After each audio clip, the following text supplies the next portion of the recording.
Yo. Man, what's going on, huddlers? Welcome to Deep in the Huddle, Season 1, Episode 11. Yeah. Getting up on these double digits now. Yeah. Getting it in there. What it do? What's going on, bro? How was your day? Picking up. Christmas is upon us and starting to get them lists rolling in. We got old Santa Claus is going to be in the Longview shop for us Saturday. Got some things Saint going there. Nick. You know, St. Nick. We're doing. Not the Crimson Tide Saint Nick. No. One from the North Pole. Yeah, the one from the North Pole. Gotcha. You know. Oh, Kris Kringle. Kris Kringle. Oh, Chris. That'd be a dope rap name. Man, right? Yeah. Go on. Somebody ain't took that yet. Go on. Kris Kringle. Hit that thing. But not touching it. Anyways, we got a thing going with my wife, her Shay's Love Drive nonprofit. We're giving some stuff away. Well, we are taking donations, and you get to get the picture with Santa and everything. And then, of course, later this month, we're going to a children's hospital and going to brighten up their Christmas with some gifts. So, yeah, exciting stuff ramping up. That's very nice. On the backside of that, though, go and tell everybody how you can't stop playing Madden, Ultimate Team. Because last week you was quitting, bro. I don't need you to air out my vices during the podcast. Fair enough. Okay. When we was getting on this podcast today, I heard the Madden in the background. I know the soundtrack. I heard it going. Right. Yeah. I was making sure my trades are right because, you know, Derrick Henry just got him a big old card today, 94 Team of the Week boss. And that Amari Cooper, too, huh? Amari Cooper, limited edition. Trying to figure out how to get my coins up to maybe get that Coop, though. I won't take Henry because I already got Kamara. Right. And he's fully powered up, so I don't need to go wasting any training points on that. However, you know, again, I was putting the Xbox controller down. Yeah. And then the snow promo showed up, and also the new season starts on Friday. So yeah, they got them hooks in you. And man, I've been playing Red Dead in between. You know, like I get on, do my solos for the day, get my little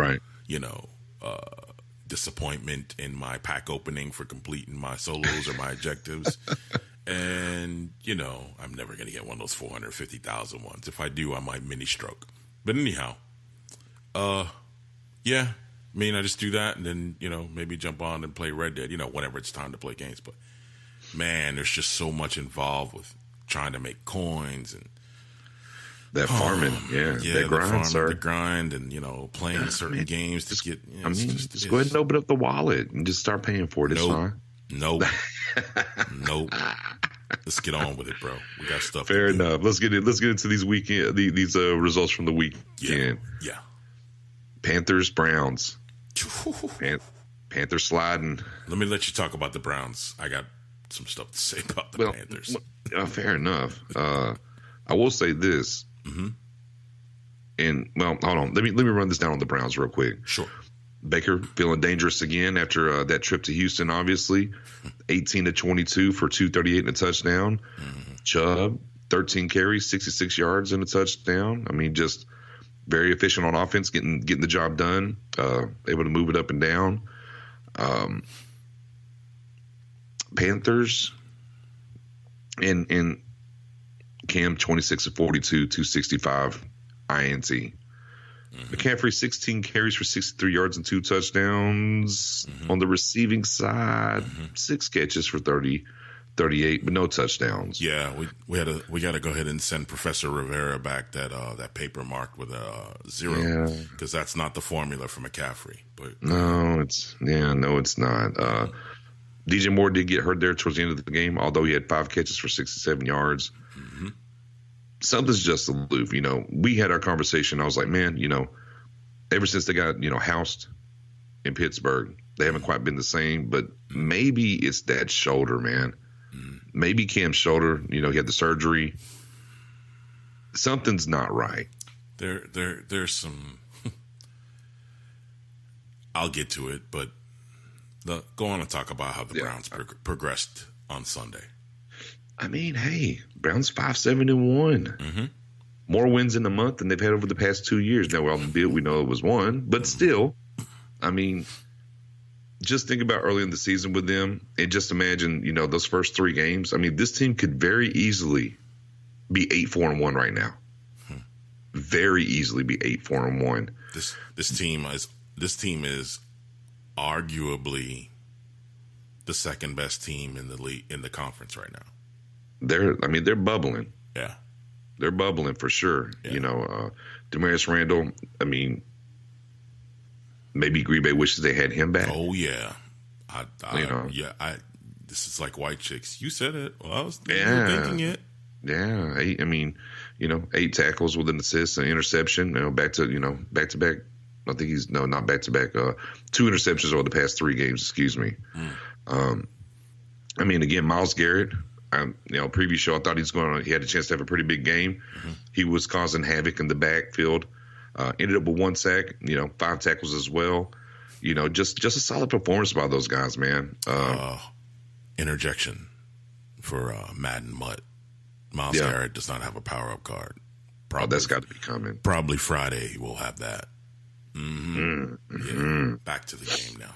Yeah, no doubt. And, and I mean, here's the thing, right? Going into the going into the fourth quarter, Panthers are up. The Panthers had a chance to win it. Yeah, they're up 2017 and could not close the deal. Browns get 9 and get the win 26-20, and now here's Carolina 6-7. And now, like I said, Cleveland, 5-7-1. Yeah. Yeah, no doubt. Changes are coming, in my opinion. Yeah. I mean, for Carolina, boatload of penalties in this game, man. 10 penalties for 68 yards. I mean, like, a lot of stuff going on. The defense can't get stops on the 3rd and long to get off the field. Darrell Williams is out for the season. He was out like week 2. They got a new left tackle in there, Chris Clark. He can't protect Cam. The offense is just leaving points on the field. I mean, if they're not scoring touchdowns, they're missing field goals, missing field goal opportunities. They're catching penalties, and then it's some weird stuff that happens, and now turnover. And like you said, I mean, it was an ugly day, but Carolina had this game in hand, at least the lead until the 4th quarter, and then like Cam's last 3 passes of the game, 2 of them could have won the game. Yep. Inaccurate. Overthrown, uncatchable balls. I mean, certainly Cam was like under duress all afternoon, and those negatives are a direct result, of the line play. But he's played better under worse conditions. The line only gave up 1 sack all day, as poor as they've been playing. And at this point, it may be best to save Cam from himself, alluding to the shoulder injury. I mean, he's at the point where his coach is going to get fired, and he doesn't want to be the next out the door. Last thing, I mean, as we wind down the season and look to the draft, I mean, we'll look at contracts as the situation warrants. Carolina has an out on Cam's deal next year. I mean, he already has his $42 million guaranteed, so they're covered there. He's owed $16.2 million next season. If they were to release him, the dead cap would be $8.5 million. He'll be unrestricted in 2021. I don't see them releasing him, but I see they're either waiting to re-up his deal until 2020 or drafting a successor in 2020. There'll be some interesting prospects coming out this year. I mean, that year. Tua, and some other cats will be coming out. So, and of course, I mean, what happens when you get a new regime? Mm-hmm. They want their guy. Yeah, they want their guy. Exactly. They want their guy. Yeah. So we got to definitely see. I mean, they're not out of it yet because of some of these other results this week. Even though they're at 6-7, they got 3 games to go. They can still, find themselves in the playoffs. But man, if there's a team that they're streaking in the wrong direction now, if there's a team right now, other than maybe the one that played last night in Seattle, that I don't think is going anywhere, no matter what happens, it's the Carolina Panthers. Facts. Yeah. Now let's get over here to the wild one in Kansas City. Yeah. Ravens 24, Chiefs 27. Lots to unpack in this game. Oh my goodness. Lots to unpack. I mean, Lamar, 147 yards passing, 2 touchdowns, no picks, 13 carries and 71 yards. We kind of know what Lamar brings and how they use him. Control the clock. Gus Edwards, another 16 carries for 67 yards for them. That defense was playing though, man. I mean, they were playing. Mm-hmm. No ifs, ands, or buts about it. I haven't seen Mahomes under that kind of pressure and taking hits and some of those hits, I was kind of surprised there wasn't flags. They were a little late, especially when outside of the pocket and kind of took a helmet in the chest area. 17 times they hit him. 2 of them were sacks. Yeah, and that's why I said I posted. I was like, man, Mahomes just had a warrior-like performance, and that's just what it was from him. I mean, he was just taking hits, and he just got up and kept coming. He went 35 of 53 for 377, 2 touchdowns, 1 interception, and 1 no-look pass. Yeah. Which is the buzz, which was crazy. And then, of course, the 2 big, as they were down 24-17 late, a big 4th and 9, I'm sure everyone saw, rolling to his right, throwing back across the field, right, and hitting Hill. And then 4th and 3 for the touchdown to get inside and get into overtime. Yeah, I heard the Ravens sent in tape to the league to review for any sorcery that may have occurred on that play. And the only sorcery is that arm. Yeah, I looked at it. I was like, oh, look at old Professor Patrick Xavier rolling out to the right, channeling his telepathic abilities, places Tyreek Hill in the space he needed him to be, flicks the ball to the left for the completion. Yeah, and and 2 kind of overcame some, because here at the end, Houston gets a hit late on Jackson, gets the ball. They got a chance to win it in regulation. Yeah. And, they missed the field goal. Harrison Butler went 2 of 4 for Kansas City. Could have been an issue. Man. Fortunately, they survived that. Man, let me interrupt here for a minute, man. Lamar Jackson and the Baltimore Ravens need to sit down and have a workshop on how to protect himself. It's every week now. It's oh gosh, he had to go to the sideline. Oh gosh, he had to go to the locker room. Like, he's on pace to become the quarterback that came in for him in OT. You want to become RG3 Lamar Jackson? Keep on doing that foolishness. Oh, and Baltimore Ravens, keep on doing that foolishness. Go ahead and waste your number 32 pick in the first round of the draft this year. Go ahead and waste it. Yeah. The one thing, especially in this, where he got hurt in this one, was actually in the pocket, not on the run. Mm-hmm. And he just was aloof, which I didn't, we kind of watched him in college and just his pocket awareness just wasn't very good. In college I thought it was really good. And also playing with some of the guys that he played against, some of those teams, like them dudes ain't getting drafted in the first round, the guys he played against. So he got away from them easily. Right. This is a different place you're at now, Lamar. No doubt. I mean, even Baker, who said, I can't run away from these guys like I did at Oklahoma. Right. Okay, I mean, fair enough. Lamar needs that light to come on for him and say, hey, I got only so much time in this pocket, and either I can't be running sideline to sideline, I got to go and get down, or I got to get rid of the ball, one or the other. I would like to say, though, one of the things that I saw in this game, after Lamar had the fumble and could have lost in the regulation, I give Joey Flacco a lot of business. I do. And it's on record of, kind of how he was towards the draft, the drafting of Lamar.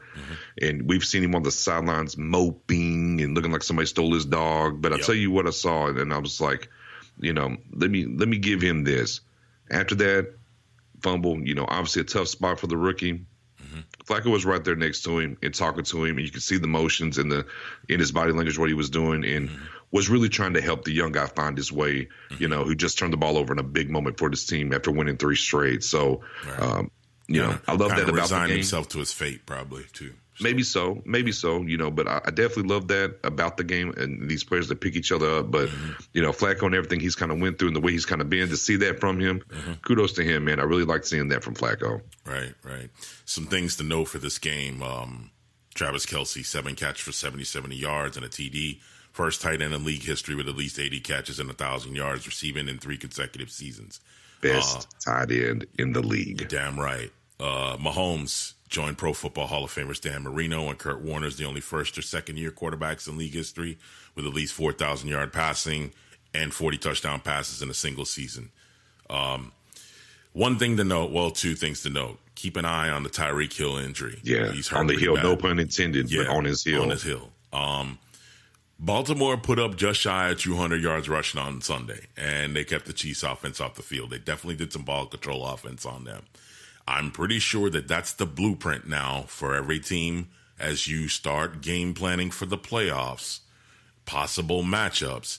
This is the recipe towards either beating or taking the Chiefs into OT. Run the ball down their throat and keep Mahomes off the field. Yeah, and also, too, kudos to Ware. Spencer Ware because this Baltimore Raven front ain't no joke when it comes against the run. 15 carries for 75 yards. Yeah. Definitely ran the ball very well for Kansas City. But, you got to keep that young gun off the field, man, and try to score it. And, hey, look, they were this close, paper thin. It took an amazing fourth down conversion. And then a 4th and 3 conversion as well to get the touchdown there at the end. So he's just, man, I really hate doing comparisons, man. But like this guy is like the closest to Favre, like the gunslinger mentality, the moving around the field. And already, dude's first season, we're already talking about this guy like how we talk about Breeze and Brady and Favre. You got to keep him off the field, or he's going to score on you. I'm gonna give you another comparison. See what you think. Let me hear it. And I'm gonna dial up. I looked at some of the tape, but I really want to dive back into that tape and look at him. He's a little bit older guy though. Maybe a little Frank Tarkenton. Tarkenton was very gamey like that. He was a gamer, man. Very Frank Tarkenton, especially like the 4th and 9. Hey, and to some degree, Archie Manning. You know what I mean? Take a shot. For what he could do. Yeah. And I mean, take a shot and keep going, the toughness. And I had that conversation with somebody the other day. Man, how Archie Manning still has his faculties after all the shots he took playing as a Saint, I don't even know. Yeah, or not having CTE. Right, right. I mean, how he still has his faculties is beyond me. But he still does. And like you said, man, like the shots. And Mahomes is, another thing about Mahomes I know is that dude takes care of his body, man. Do not be fooled. That boy don't play. He's like LeBron-like with the aftercare of his body post-game. So, I mean, like, another reason why, just also because of the way he was raised, but, like, you're not going to hear no foolery about Patrick Mahomes out in these streets that you hear about some of these other athletes getting into. Because that dude is home with the girl, with the dog, playing the video games, you know what I mean? And he's taking care of his body post, game. And then goes into the building and does whatever he has to do as a player to help that team win, man. No doubt. Good kid. No doubt. Yep. Got a game we'll preview up here on 4th Down here. Big game this week for them. Be interesting to see how the legend grows there, too. Ooh, the legend of Patrick Mahomes. That part. But now, game I know I was kind of taken back by, I think you were a little bit too. Colts going to Houston. Texans with a chance to lock up the division and kind of laid an egg. They take an L to the Colts. Colts win 24-21. Colts get to 7-6. Houston's 9-game winning streak's over. They're now 9-4. T.Y., man. T.Y. Hilton had a field day. 9 catches, 199 yards. Tell it. And, of course, it's not the first time he's had a field day against the Texans, but, man, my word. They wasn't able to run the ball against them. That's kind of one of the things we've talked about with the Colts, finding that running game that's been the difference. No. There was no. Texas stopped that. 14 of 33 for 14 for 33 for Mac. That's 2.4. Luck is your second leading rusher, 6 for 16. Now, Andrew Luck did go 27 to 41 for 399, 2 touchdowns and a pick. Texans, on the other hand, couldn't run the ball against the Colts, though, either. Deshaun Watson's your leading rusher with 5 carries for 35 yards. Lamar Miller, who's kind of found his stride over here the past few weeks running the ball well, 14 for 33. Watson, not stellar, but not terrible. 27 to 38 for 267 and a touchdown. No INTs. Whenever you got a DB like Kareem Jackson lead your team in tackles, it's probably not a good day. Yeah, that's not. No. That's probably not a good day. Yeah, that's probably why Landon Collins' shoulder is the way it is right about now. So, but right. look, Indy's starting to get some things together with their offense now. Granted, there's a lot of injuries on this team, and we've been talking about that since week 1, 2, 3. Oh yeah, it is the season with a lot of these teams, man. And forward, right? Like a lot of the bad luck and unable to finish and unable to pull off a win stuff was definitely attributed to injuries, right? But I mean, like, still getting things together with this offense. Eric Ebron continuing to ascend in that offense. I mean, T.Y. Hilton being T.Y. Hilton, you know, and I mean, and you know, back to Eric Ebron. I mean, kind of like Luck's lucky horseshoe, if you will. It's his blanket now. You know what I mean? And he can hit him anywhere. Don't have to be crossing it. Don't have to be in the flat. He can hit him anywhere. Houston's defense is still very good. They just may need to take a peek into the future and make some adjustments as they run up on these Chiefs, Chargers, Steelers, you know, especially with the breadth of playoff experience that could send them home fishing early. Yeah. You know, and Houston's going to continue to develop. I mean, they'll be getting weapons back next year with Will Fuller and stuff like that, but, you know. I mean, it's just – and the final score, with it being 24-21, the scheme wasn't that close. Like, this was 24-14, and, you know, Texas scored a very late touchdown, and it was like, okay, well, I mean, just, you know, that's kind of what it is. And this is, for me, this is the thing always about the Texans. Every time you want to believe in them, and this has been their history, their defense will lay an egg like this, you know. And it's like the coach just lost last week to Jacksonville 0-6. Yeah. They even put up a single point. Yep. With, you know, we know the issues that Jacksonville has. And then backdoor and come and rip open one of the best defenses in the league. Yeah, just you know, I mean, is it one of those things where, you know, Texas is like, oh, we got this in the bag, we won 9 straight? Maybe that's what it was, and maybe this helps them out. I think, you know what? Honestly think they're kind of like how the Saints were when they came up on you guys. I think they're bored. How many did the Saints win in a row? 10, right? Before they got to 10. Yeah. How many did Houston win before they got to Indianapolis? 9? 9. Yeah. You get bored, bro. You get bored, and then you get caught slipping. And sometimes, depending on when you take that L, there's a difference between you succeeding in postseason and not. I honestly, though, like you said, I might believe in the Colts more than I do than Houston right now. I mean, and that's just because of the coaching history. Yeah, and I mean, you know, ain't got nothing to do with the players, right? I mean, how do you get caught sleeping though?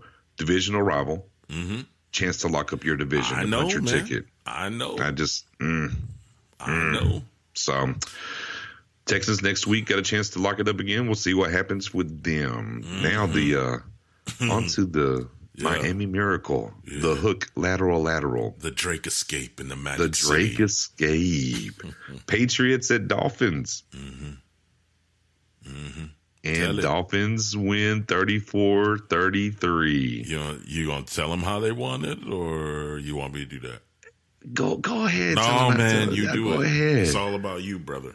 Go ahead and tell them. Go ahead and tell them the little pass. You know, well, first, wait. Let's run some stats real quick, okay? Let's run some stats, and then there's some things here. Go ahead. You know, Tom Brady 27-43, 358, 3 touchdowns. Sony Michel 20 carries, having a 57 yards. Yeah.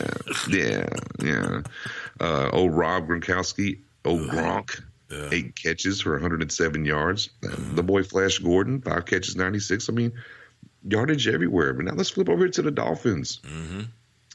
Tannehill, efficient. I mean, we're talking about Ryan Tannehill, efficient. 14-19, 265, 3 touchdowns, 0 picks. Yep. Old man Gore, 12 carries, 92 yards. You know, Kenny Stills, 8 catches, 135 and a touchdown. Ooh, but the catch though, the catch. What about it? But before we get there, before we get to how they won, Tom Brady, you had no timeouts left at the end of the first quarter. Oh God, man, I was hoping you weren't gonna bring that up. How do you take a sack there and not get any points? There's 3 points. You lost by 1. Yeah. You know, how does that happen? Yeah. Inches around us everywhere we need them. Hey, Stephen Gronkowski, missed the field goal and missed the extra point this game. Oh, Gostkowski. Yeah. Well, hey, the extra point's a tie. The field goal's a win. Mm-hmm. Yep. Four said last play, Mr. Hoodie, Mr. Belichick. Mm-hmm. Did you think found him a new safety?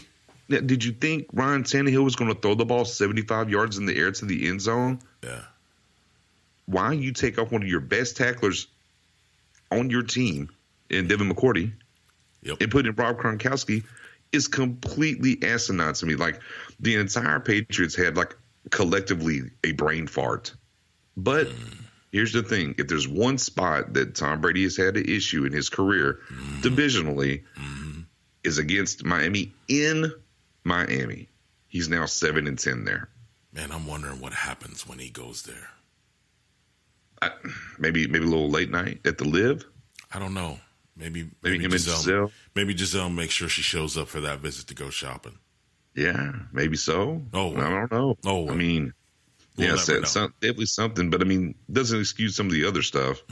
But of course, the play though, the old school hook and ladder. Now this is kind of the same play that Boise State used at one point. That's where they got it from. Yeah, and technically, when it was lateraled all the way on the second lateral to Drake, it's supposed to turn into an option then. Mm-hmm.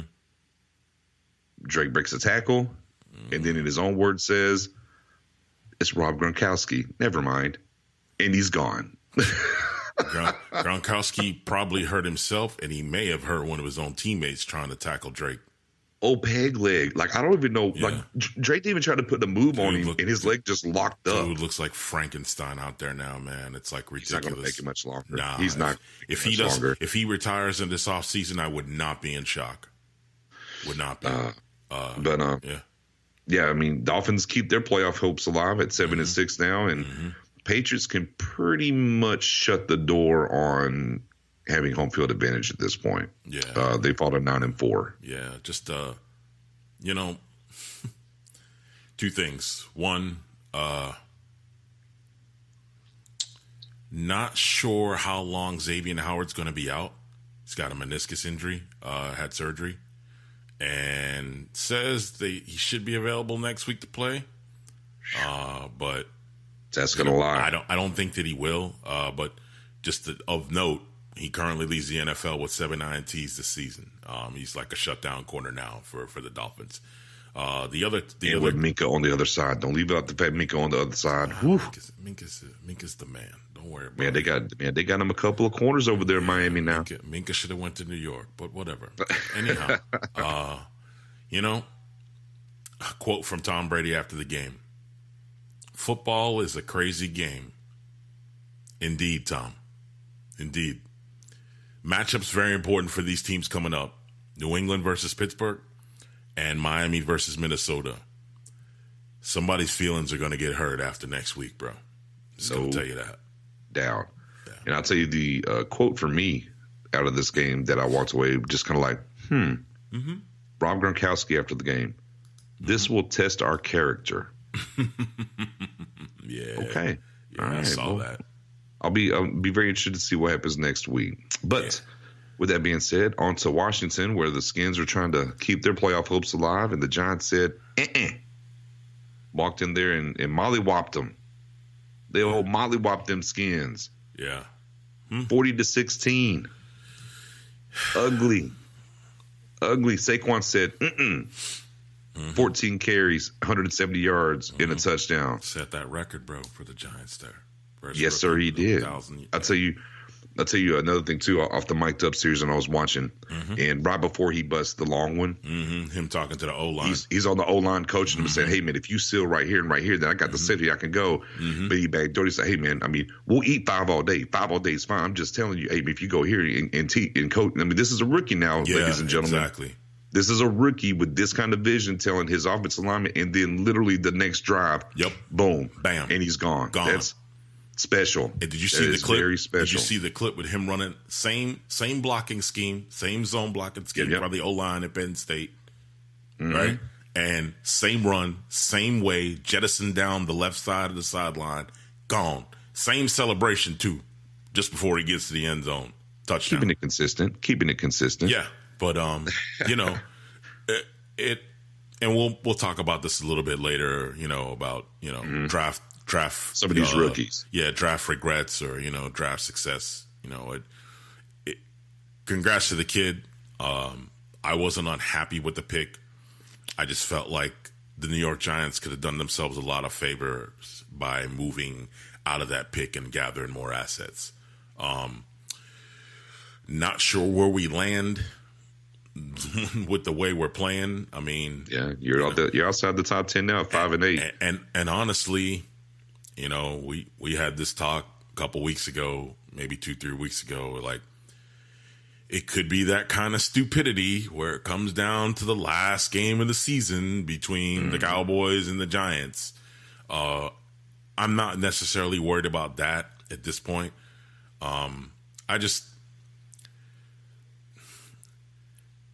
We know who we played, okay? Yeah. We played the Washington Redskins, who are on their fourth quarterback in less than 2 weeks, okay?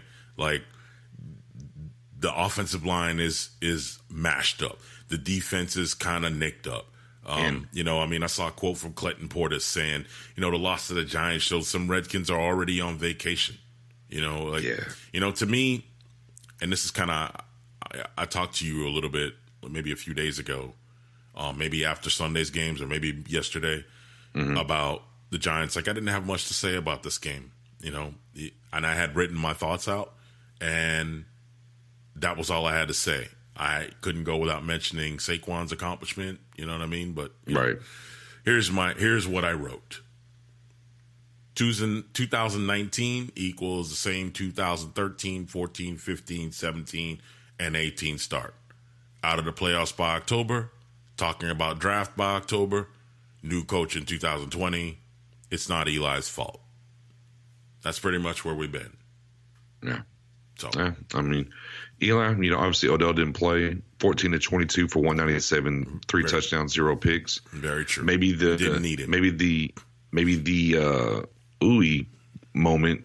Kyle Aletta, 0 for 5 and a pick. Definitely need to 5 snaps. I don't know, you know, half a quarter or whatever the hell it is. Yeah. I mean, like, it's not enough for me to assess what's going on with Kyle Aletta. Yeah, I got you, but I'm just saying, at least complete one. Don't throw the ball away or turn it over. For those who think Mark Sanchez is a good backup quarterback, raise your hands. I know y'all can't see us. Nobody's raising their hands here. 6-14 for 38 and 2 INTs. Yeah. He needs to go sell some insurance. I think Peterman can hook him up with the understudy. I think Nathan Peterman can call him and get him in. I think he can get him in the door. We need to get Peterman over to the New York Giants facility and the Washington facility, because we all need insurance. Man, now Josh Johnson off the bench. Now, granted, the game was decided by then. I mean, it's 14-0 at that point. I mean, 40-0. But 11-16 for 195, a touchdown and a pick. Yeah, had 7 carries for 45 yards as well. Yep. I mean, maybe he should have been playing out the gate, and maybe they had a better chance. He's probably going to be the starter going forward. I mean, not to really rain down on Washington so much. They're 6-7. I don't have any faith in them pulling this thing out either. I mean, not on the fact that they're onto the 4th quarterback, they're onto their 5th and 6th guard. There's no team in the NFL with more players on IR than the Washington Redskins. Correct. So it's just kind of tough sledding for them. But now, speaking of the Giants, I don't know if you caught this on Good Morning America. Your boy Tiki going to Broadway. Did you see that? Tiki Barber? Who's that? Tiki Barber headed to Broadway for a 6-week play run. I heard he used to play football for the New York Giants, and he had a lot of fumbles. Well, he covered in high and tight, though. They corrected that. Yeah, he's headed to Broadway doing some acting with, I think the play was called Kinky Boots. So check that out if you're into Broadway plays and stuff. A little former NFL player getting his act on. Hey, let me tell you something. Yeah. Don't ever mention him again on this podcast. Oh, sore spot? Dallas, Philadelphia. Let's talk about it. Well, can we do Saints and Bucks first? Oh, is that where we are? Shoot. Yeah, I passed it by. My bad. Dang, boy, Tiki. No to Knicks. Do not say nothing about Tiki Barber. Yeah. Jeez. Yeah, there we are. My bad. Okay, sure. Hey, Saints Bucks. All right. Wrong page. Saints Bucks. Yeah, that was a game. Yeah, a little testy there. Yeah. It was a game for a little while. Yeah. Bucks had a chance to kind of put this game away. They were up 14-3 at the half. A couple of missed field goals, weren't able to finish some drives. And then, Drew Brees, he had a fumble. He had an interception as well, 24-31, 201, and a touchdown. Running game was okay, but then something magical happened. Yeah. Old Taysom Hill came through with a blocked punt. Taysom missed /2K. Taysom came through with that. And then after that, man, in the third quarter, the Saints just kind of rolled from there with 3 touchdowns to nothing and win the game 28-14 to go to 11-2. Yeah. Bucks to 5-8. Yeah. Old Jameis. I wouldn't necessarily put because I think he went 18 for 38 in this game. Right. 213, 2 touchdowns in the pit. Yeah, I wouldn't. I can't hang this game on him per se. It's a lot of drops. Certainly the Saints played some good defense. They definitely played good rushing deep. Kid didn't throw a pick until the last couple minutes or whatever of the game. So for 3 weeks, he's taking care of the football. To some extent, this is kind of an audition for Jameis for the next team that he needs to go to. I mean, I'm hoping that he's gone because I hear enough about it in my area. I mean, about people wanting him to go. Please let him go. I don't want to hear about him anymore, Please. Indeed. Yeah. So, and also the big thing for the Saints here is they're back in the number 1 seed. Yeah. So good for them. Good for them. They got bored, man. I mean, I think 10 wins got bored. And I think I talked to you about this the other day. I did not like during that game, especially during the first half. I did not like the way Drew Brees' body language looked. I don't think I've ever seen that before. The closest I've ever seen to anything like that was maybe the end of the Minnesota game last year in the playoffs. Yeah. But, just hat on his head, wasn't looking at no Microsoft tablets, wasn't looking at no shots of, what happened on the last drive, no screenshots of that. He wasn't talking to anybody. He was sitting by himself, looking all up in the air, maybe somebody was going to tell him something from up in the sky. I don't know. Yeah. Wasn't looking good. Yeah, at all. Wasn't looking good. So, but, hey, they got the win, and now get to go get some home cooking. We have some gumbo and some of this little cold weather we got going. Yeah. Next. Falcons, Packers. I didn't catch any of this game. Not a drop, not a lick. I ain't even seen a replay yet. Yeah, Green Bay wasn't playing around. They were up 20-7 at the half, and they dropped 14 coming down the third quarter. So it was 34-7. You heard what I said? You heard what I said when I seen that score? What'd you say? Don't need no McCarthy. Oh yeah, that's what that was. Yeah. They get some mop up duty late and got some some cheap touchdowns late to make it 34-20. But Aaron Rodgers didn't do a whole lot. 21-32, 196 and 2 touchdowns. Aaron Jones got 17 carries. Imagine that. 78 yards for a touchdown. And then Aaron Rodgers out here, 3 carries for 44 yards. Who? Aaron Rodgers out here running the ball like that? Lord, with that knee? Yes, sir. A little scary. But they get the job done. There's not much to say. Obviously, both of these teams. I guess let's say it. Technically, Green Bay's not out of the playoffs because the 6th position looks like it might get to a team that's 8-8, 9-7, maybe 8-7-1. That would be kind of. Obviously they have a long road to go, but they're not out of it. Falcons obviously done at 4-9. I don't know. They got Deion Jones back. We know they lost a safety. There's something else going on there, though. Let's be clear. Freeman's gone, but you have more than enough at a running back with Coleman and Ito Smith. I don't know. I don't know. Some don't smell. Something smells a little funky over there in the ATL for me. My man, when I told you weeks ago, you tell me all these different things, all the quarterbacks in the division this dude's got to compete with, blah, de blah. Man, let me tell you something. You got Julio Jones on your team. Mm-hmm. And I know Julio's not that guy. How long does AB go without catching a touchdown in the game? Yeah, but hey, in this losing streak, you didn't answer me. Nah, no, but this is critical. This is critical. How many games do you think he goes? The most? Right, 1 or 2 maybe. Right, bro. You know how many games that dude went this season alone without catching a TD? Of course. How ridiculous! How ridiculous is it that you can't, as a quarterback, navigate the playing field once that ball is snapped to get it to one of the tallest receivers in this league? Yeah, but he's not a high ball, but he's not a high point catching kind of receiver. Oh, okay, buddy. Hey, you know, I mean, hey, 8 catches, 106 yards, and 2 touchdowns. Hey, look, you know, I love Julio. I'm not saying you don't, B. Not even in the slightest. Julio. What I'm saying to you is, and I ain't even stumping for the dude because he's from Bama, right? Yeah, I'm just saying. Here's what I'm saying. Something aloof. Here's what I'm saying.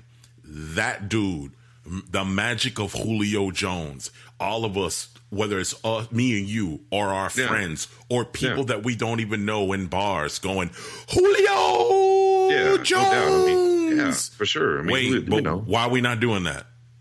He can't throw it to himself. I mean, I got you. I mean, the yardage and stuff is there. It's just, I don't know. Like I said, man, it's just something. I don't know. I mean, I know I brought it up before, and I know you say no, but I don't know if that coach is safe. Hey, when you put your finger on it, you let me know. No, fair enough. Maybe there'll be a move by then. Fair enough. Mm-hmm. On to. No, I won't tell you about that. Never mind. On to Buffalo. No, do it. Let's fight. Because it was not a fight. Would you? No, I know. I still just go back to the wanting the more money. The TO stuff. The organization. We're not going to give you more money, Julio. Kind of my holdout shows up, and it's just I don't know. So you think that's the problem? I mean. You think negotiations? You think contract negotiations and hanging out with a dude who's arguably the top receiver other than Jerry Rice in the history of the NFL is a problem? I think it might be a problem for I'm not a Julio problem, but the organization was pretty clear about, hey, you're not getting more money, and they let it leak out that they wasn't happy with him hanging out with Terrell Owens. Good, let it leak out. Hey, so I don't know. Hey, hey, You think you want Julio on the other side of Amari? Of course. Okay, that's a team that 31 other people want. I'm just saying. I'm saying you. Yeah. Okay. So why are we even playing with it? Hey, I'd like to ask the Falcons that. I don't know 31 other teams that will want Matt Ryan. Nah, that's true. Holla back. That's true. Let's go. Next game. Buffalo Jets. Battle of the rookies. Yeah.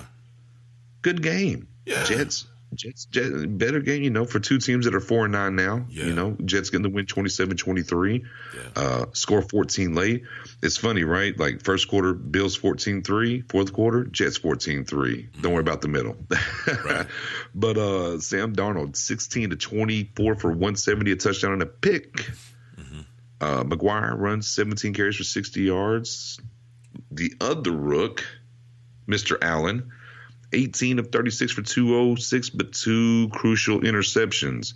Yeah. On the other side of that, his rushing 9 carries, 101 yards and a touchdown, which Allen just broke a record, the most rushing yards in a 3-game stretch for a quarterback, and he broke Michael Vick's record. The only thing I'd like to bring up on Mr. Allen, please say it, is because all these rushing yards and the athletic ability, I just don't remember anybody at the combine asking him to run some routes. Oh, no, you didn't bring up what I thought you was going to bring up. Go ahead. Maybe play tight end. Yeah. Let us use your athletic ability and put you somewhere else. But whatever. Chris Ivory, 12 carries for 42 yards. That Foster kid. Now, Robert. Yeah, I was going to say Robert Foster, which you called up last week. I called up Woods last week. What you called Woods, but you meant Foster. We knew what you meant. Yeah. 7 catches for 104 yards, getting his time to shine. Hey, earn that check, young man. Hey, become something. Be that reliable target. Obviously, the kicking game. I mean, we're tired of talking about it. Y'all are probably tired of hearing about it. But it is the year that we're going to look back, and 2018 is going to be the year of the kicker because, of course, they missed 2 field goals in Buffalo, 3 of 5. If you get 6 more points, Steve, what's 23 plus 6? You win the game. I It's know what a the number win. is, but it's 29. It's a win, but exactly. It's a win. That's what I'm looking for. It's a win. I think every kicker now, should have their mama come to the game. And if you miss a kick, you catch a butt whooping. Forget My it. goodness. I'm done with it. Man, look, the balls are juiced. That's what we were talking about. Shout at the out bar. to Scott Backus. Yeah, that's why I was running that at Buffalo Wild Wings this weekend. I said, man, these balls got to be juiced. I don't know what's going on. Yeah, something funky I have going no on. clue. Yeah. I have no clue. Now, you said you saw a little something from Sam Darnold there late, though. Yeah, man, there was a play there where he, I can't remember the down distance. I think it was a 3rd down play. It was late in the game, and watched him maneuver himself. And, he's coming off, his foot was in a boot just last week. And just watched him with what was going on around him, bust out, move around the pocket ever so gently, finds a receiver, hits him, bam. And I was like, I think this kid's got it. I think that there was a few things, a couple things. One, he remembered how to take his time and watch a play develop. And because he did that in college. And B, I think the kid just kind of maybe came into his own and said, all right, I think I know how I'm going to protect myself and extend this play at the same time, so maybe I can help my team get a win. And he tried that play, and it worked, and put it in the old notebook, and watch him do it a little bit more often now. Now they need to get him some weapons. They need to get him a runner. They need to get him another receiver. And probably going to be getting him a new head coach with a system that's going to work for him. Probably so. Yeah. Probably so. Well, on to the Los Angeles Chargers and Cincinnati Bengals. I didn't catch none of this. Well, Bengals obviously running with Driscoll. But, I mean, not terrible. I mean, 18-27, but only 170 yards and a touchdown. Yeah. Joe Mixon was putting in work, though. Joe Mixon, I caught some of that. Mixon was eating them up, man. 26 carries, 111 yards and a touchdown. And he had another 5 catches for 27 yards as well. Mixon definitely coming into his zone. We saw flashes last year. Sophomore year, no slump there for him. Yeah. Phillip, just workman-like, man. Just very workman. 19-29 for 220 and a touchdown. The backup, Austin, don't kill me for the name, Eckler. Yeah. 15 for 66 and a touchdown. Just workman-like, got the job done. 26-21 to set up this showdown coming up Thursday, getting to 10-3, Bengals 5-8. Again, key. It may be something as the dark horse for MVP. I mean, Phillips gotten 2 wins without Gordon. 1 in Pittsburgh. With in comeback fashion even. Yeah. And now Cincinnati.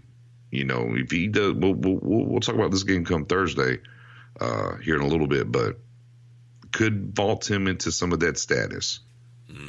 Yeah. Shout out to Joey Bosa for showing back up too. Got him a sack in that game. Getting healthier. The Bosa and the Watt brothers about to take over the NFL here, boy. Bloodlines everywhere. Yeah. Head scratcher in San Francisco, sir. Yeah.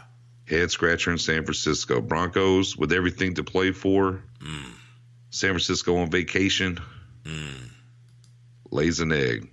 San Francisco's down 20-0 at half. They did make a game of it, 20-14, but Broncos fall to 6-7, probably going to cost them a chance at the playoffs now.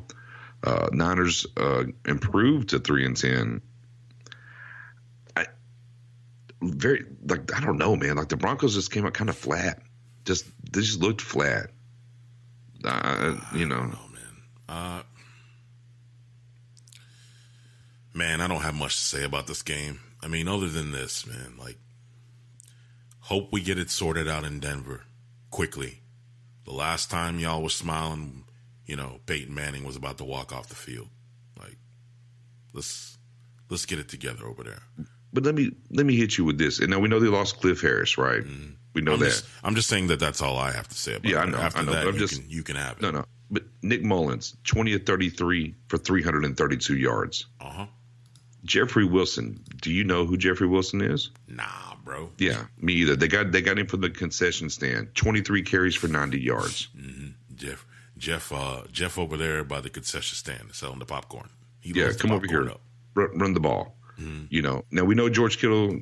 People are gonna get real familiar with this guy. Mm-hmm. But you let a tight end eat you up for 7 catches, 210 yards, and a touchdown. Mm-hmm. Like, you just can't let these things happen. Mm-hmm. Like, is it indicative of Johnson, the head coach over there? I don't know. Yeah. They went and got Case Keenum. Elway. I think I said it. I said it on a post earlier this week, and I think I'll reiterate it here. Denver's not going to be able to get right until that ownership is handled and solidified. They figure out, and they got to figure out what they want to do with Elway. Yep. And then maybe some stability and some things can happen, because outside of Peyton Manning, the quarterback situation hasn't been handled very well. Now, I get it. You decided to trade away Demaryius Thomas because you got the rookie, but you're only one play away. And what happened?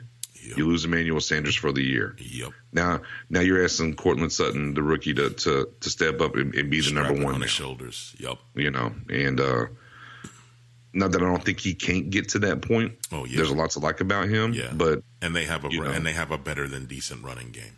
Right. And of course, and there's that too. Royce Freeman, 6 carries for 36 yards, pretty decent. Lindsey, 14 carries for 30 yards, 2.1 average. Yeah.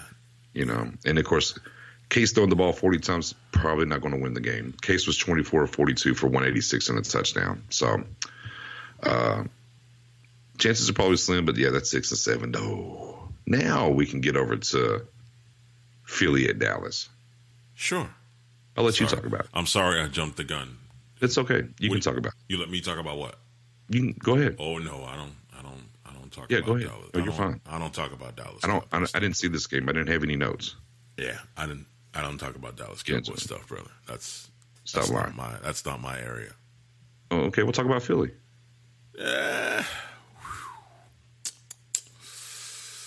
Well, I mean, this will be real quick. Okay. Philly has had 14 different DBs in the lineup for them this season. 13 of them have only played one game. They didn't want to take what the defense was giving them, and they didn't feel like they wanted to advance the ball. Now, that's no disrespect to the Dallas Cowboys defense. I'm just saying is there were times where the offensive plays calls were questionable. There were times where the defensive play calls were questionable. There were times when Amari Cooper said, "Here's why I'm better than you." And Dallas made plenty of mistakes to keep them in it. I'm not going to talk about the 2 calls, but, they are what they are. Not going to say a word about those. And, they had a chance to win this game. Clearly, it went to overtime. Other than that, talk about Dallas. And anything else you may add about Philly. Yeah. I mean, end of the day, game was very close. Mm-hmm. It was 9-6 going into the fourth quarter. How? Damn divisional turnover. Yeah, a divisional bedlam. I mean, anytime you get divisional games together, especially the NFC East, man, these things are like that because no one could do nothing. There was turnovers on both sides, and then all of a sudden the offenses woke up, and Dak scored a touchdown. They're up 6 or 7. And then Philly would come right back and score. And then Dallas went down and scored another touchdown, and they're up 7. You're thinking, oh, now it's over. And Philly came right back down and got another touchdown to get it into overtime. So it was definitely one of those games. The opening fumble, I don't know. Someone had to explain to me non-clear recovery. I don't know what that means. I thought I did. I'll let you talk about that.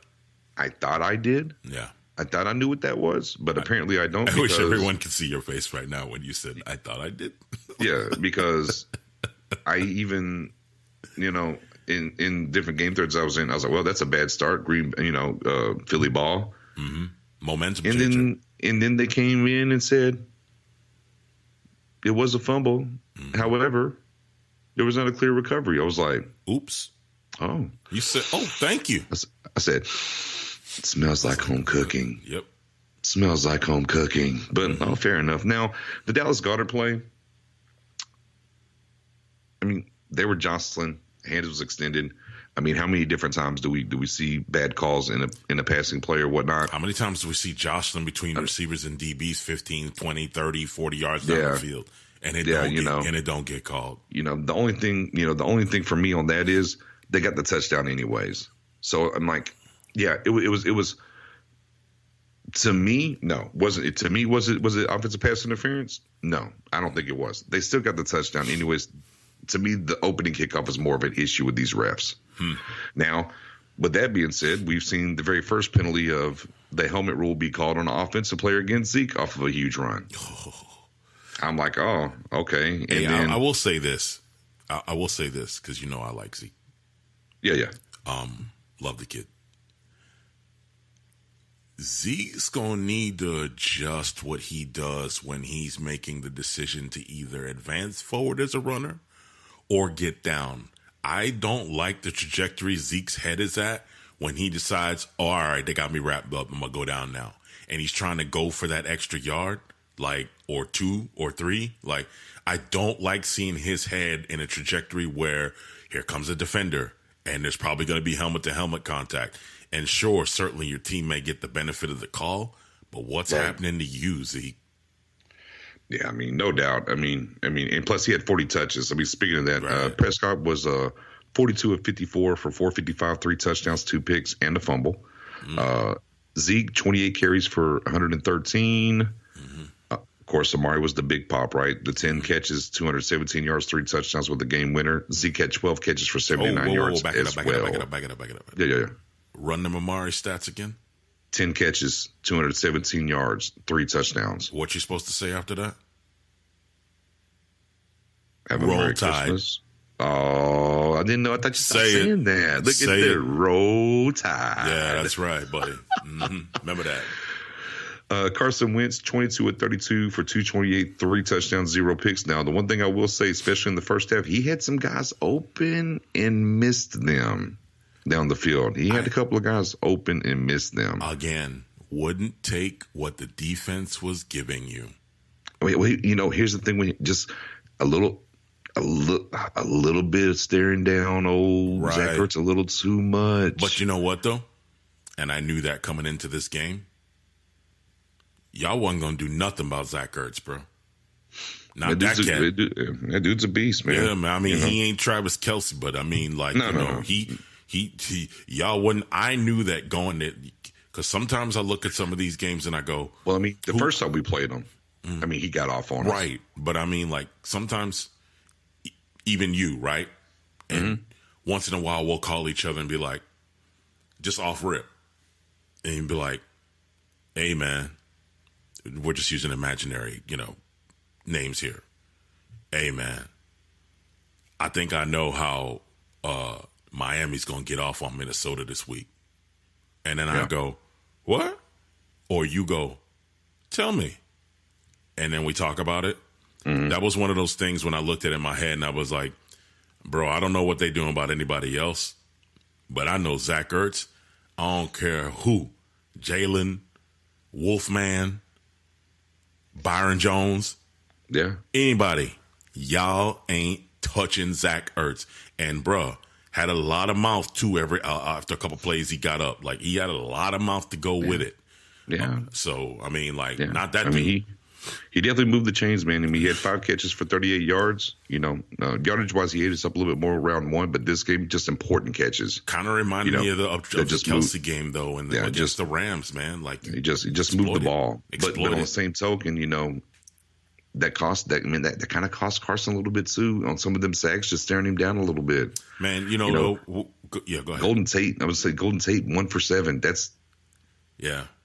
He should have way more than that. And Yeah. I don't even think he had a rushing attempt, right? Because we know Right. Golden Tate could run a sweep on you. Right. Right. Yeah, none of that. Yeah, None of that. So no quick flash, no nothing. quick screen, nothing. You know, and of course, just for this being, divisional game and how ugly it was. I mean, Dallas had over 100 yards of penalties. Jeez, lost a turnover differential by Carolina 2. game. Whew. Yeah, by 2. But you played 5 quarters though for that game. So I mean, it wasn't. Yeah, but no. Wait. You really played 4 quarters and 1 drive. Well, it was only one. It was only one. I know drive it was only one drive, overtime. but I'm saying like y'all damn near had the clock down by the time that drive was. But I mean, it was just it wasn't like back and forth and the ball turned over. No, I mean, it was just one drive. But you again, kickers, because whenever Philly got a touchdown in the third quarter, scoop diddy poop. In my Kanye West voice. Yeah. Missed the extra point. Hit that 61-yarder against the Giants last season. Can't hit an extra point. Can't hit a field goal. Right. Like, stop, man. Then our kicker, of course, missed a 43-yarder. And then before the end of the half, 62. Cowboys all-time record? Bam. Sure. Yeah. Right down the middle. But the one that hurts the most, obviously, is the extra point. Because with that being said, if they hit the extra point, you do it what doesn't you're go supposed to to overtime, do. or the Cowboys have to go for 2 then, and we don't know what happens there. Right. And that defense, as gassed as they were, because y'all's ball control was incredible. They're going to, what was it, the last 2 minutes of the third quarter, 3 minutes of the third quarter. Y'all had the ball almost 3 times the amount of times they did. And that defense was gassed, but they were still making plays. Yeah, so, it was good stuff. I mean, it was, again, we know when the NFC East teams get together for these games, you throw out the records, and there were some hits. It's going to be a battle. Zeke took some hits. Yeah, Zeke took some hits. He said he was tired. Yeah, no doubt. I mean, there was some lumber laid, and they're rivals, and we know what it is, but. Eagles still with a chance to get into the playoffs at 6 and 7. Cowboys control their own destiny. Win one of the last 3, they're headed to the playoffs at 8 and 5. Yeah. This is you know what though? One more thing. Yeah. This game though, man, I'll tell you right now, this is one of them games, man. Both these teams after it was over, everybody went home and sat down. Yeah, everybody went home and sat down in that corner with the light off. Just it was one of themselves. Yeah, it was definitely one of them style of games. And for various reasons. To dial something back up real quick as it pertains to Scott Linehan, the offensive coordinator for the Dallas Cowboys. Oh, okay. And Amari Cooper's been here 6 weeks, and if you haven't caught some of his post-game conferences or some that he said after this game, mad about a certain route that was called, got Dak to audible for him on the 75-yard touchdown pass. On the game winner, he was also talking about, I run a ton of slants since I got here. Some of the same things that we've heard, from a Dez Bryant or even a Jason Witten once he was out the door, or certain players about this scheme, right? And I just want to dial back to when this trade happened before we ever stepped foot on there, and we were talking about it. I don't remember which podcast number that is, which episode. And I said it then. If this offense clicks, it will be in spite of Linehan, not because they went and got a player to complete what they needed here. Because the offense wasn't doing anything. Everyone asks, hey, Dallas gets to the playoffs and they leave early. And we've changed the cast of characters now, whether it's Romo or it's Dak or whatnot, but it's always Linehan. Yeah. Because that scheme, as old as it is, and these comeback routes and stuff that we do, and he just calls them like Novocaine, thinking they're going to work. But when you get into the playoffs, these teams are dialed in a little bit differently. These coaches are a little bit differently. That's why we start slow. That's why we get behind. Detroit game, fortunately, we were able to come back and win that one with Romo. The Green Bay game, we were down 21-3, scratched back and almost won it at the end. This coach doesn't necessarily put these players in the best position to win. And for those that aren't on Dak's side and don't think he's going to be a good quarterback or whatever the case may be, until we get another offensive coordinator in here, whether Jason Garrett makes that move or he has to get out the way so we can make that move, we'll see what happens. Hey, be happy, enjoy the ride. I'm ecstatic that we won 5 straight, but hey, just remember what Nick's told you. This offensive coordinator will come back to bite us at a certain point. Also remember what Nick's told you.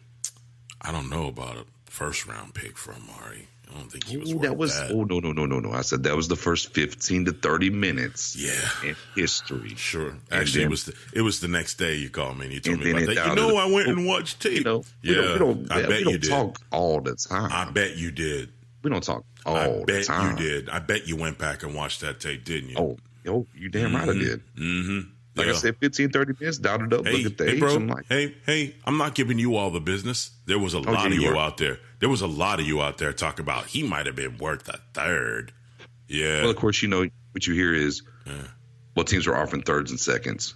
And then the automatic thing that people want to think about is Joey Galloway 2 firsts, Roy Williams first, third, and sixth. Mm-hmm. You know, and the culture shock from those kind of trades make you think, oh my God, we got housed. Oh my God.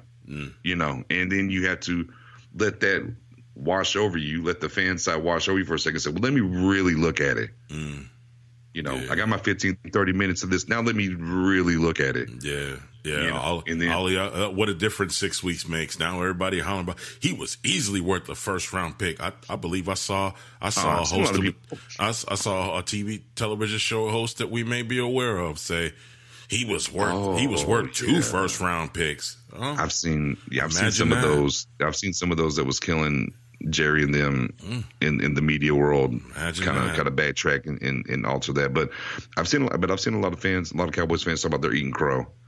You know, got to get him signed though. Got to get him signed. Yeah, now, good luck with that. Steelers. We got plenty of money. Steelers, Raiders. Well, we kind of talked about this game with the preview show, didn't we? Yeah, we was like, these games they're coming off of. I don't know. They hung 33 points on the Chiefs. Yeah, I was like, I don't know. It feels a little foggy. They ain't got a lot of pieces, but still put up that many points. Yeah, right. Yeah, and Raiders get that win, 24-21. Get to 3-10. Pittsburgh now 7-5-1. Again, and they lose this game in great drama and fashion, as Steelers only know how. Can Ben go or can he not go? Big Ben's hurt. Oh, he can play, but the coaches said no. Dobbs comes in, goes 4 for 9 for 24 and an interception, and like, okay, Ben, go out here and do it. You know, and you got Boswell. You done missed 1 field goal, and then we got a chance. And what do? They pull the Miami Miracle. Except they just run the old hook and ladder, no lateral. And Juju almost breaks him. It gets all the way down. This is a chip shot. This is like 24 yards. And what does the kicker do? Slips as he goes to kick it. It misses. Unbelievable. That boy Juju, by the way, 8 catches, 130 yards, and 2 touchdowns, putting in that work. But Juju was a good pick, huh? Pretty second rounder, right? Yeah, he was a good pick. I tell you what, man, he was on our radar too that year, but he didn't quite make it to us. But how about Derek Carr? 25 of 34 for 322 and 2 touchdowns. Yeah, and that narrative changing in Oakland, we knew it would take time for Gruden and Carr to become adjusted to each other and look at the fruits of that. Yeah. Sure. Yeah, that boy Jared Cook, 7 catches, 116 yards. Jared Cook trying to join that fraternity over there, bro. Yeah, no doubt. No doubt. So, I don't know, man. Raiders ain't going anywhere. I mean, obviously the big news this week was they get a win and fire the GM, who's good friends with John Gruden. And, Gruden is very statement-like with, we'll have to build a team without him, in a different direction. Talk about Ben getting hurt? Yeah. Said he couldn't play rib. Oh well, let's put him back in. Yeah, he was filming an episode of Pittsburgh Med. No. What'd you know? They went Pittsburgh Med. Hit me with it. No, it was all the ribs and all the injuries and stuff. Yeah, but you hit me. No, you hit me with that. You talking about that drama? You talking about that, love and hip hop? Hip hop hits. Yeah. I literally had tears. Yeah. Ben 25, 29 for 282 and 2 touchdowns and a rib. I mean, who do we believe here? Was it he wouldn't play or the coaches didn't want him to go back in? And then all of a sudden, which way is it? Which way you think it is? Well, allow me, I like to scour the internet every now and again when I'm doing the research and stuff. Yeah. So Tomlin said Ben Roethlisberger received treatment for his rib injury at halftime. It was a pain-killing shot. The reason he did not enter the game versus the Raiders after he came to the sideline, it takes painkillers time to kick in, and Steelers had to make sure he was okay. Backdoor tweet. Someone asked David Chow, a known football doctor, how long would a pain-killing shot to take in, assuming Ben got one at the start of halftime? Short-acting local numbing injection would be minutes. Long-acting local numbing injection would be 10 minutes. Systemic injection might take 15 minutes. Oral medications might take 30 minutes. So he got a shot. Yeah. So it would be 15 minutes or less, depending on what procedure they used. I'm going to assume it was short-acting local. They probably stabbed him real quick and got him up out of there. So,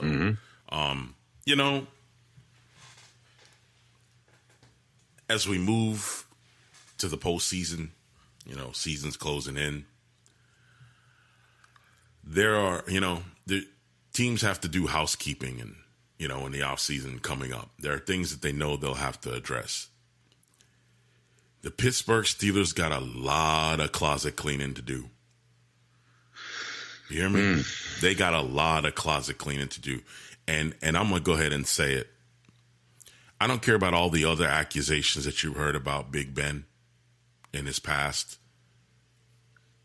The way Big Ben's playing, the stuff that he's doing on the sidelines, all the off-the-field stuff he's saying and doing, the biggest curse to me was to put a mic in front of his face and give him a weekly radio show.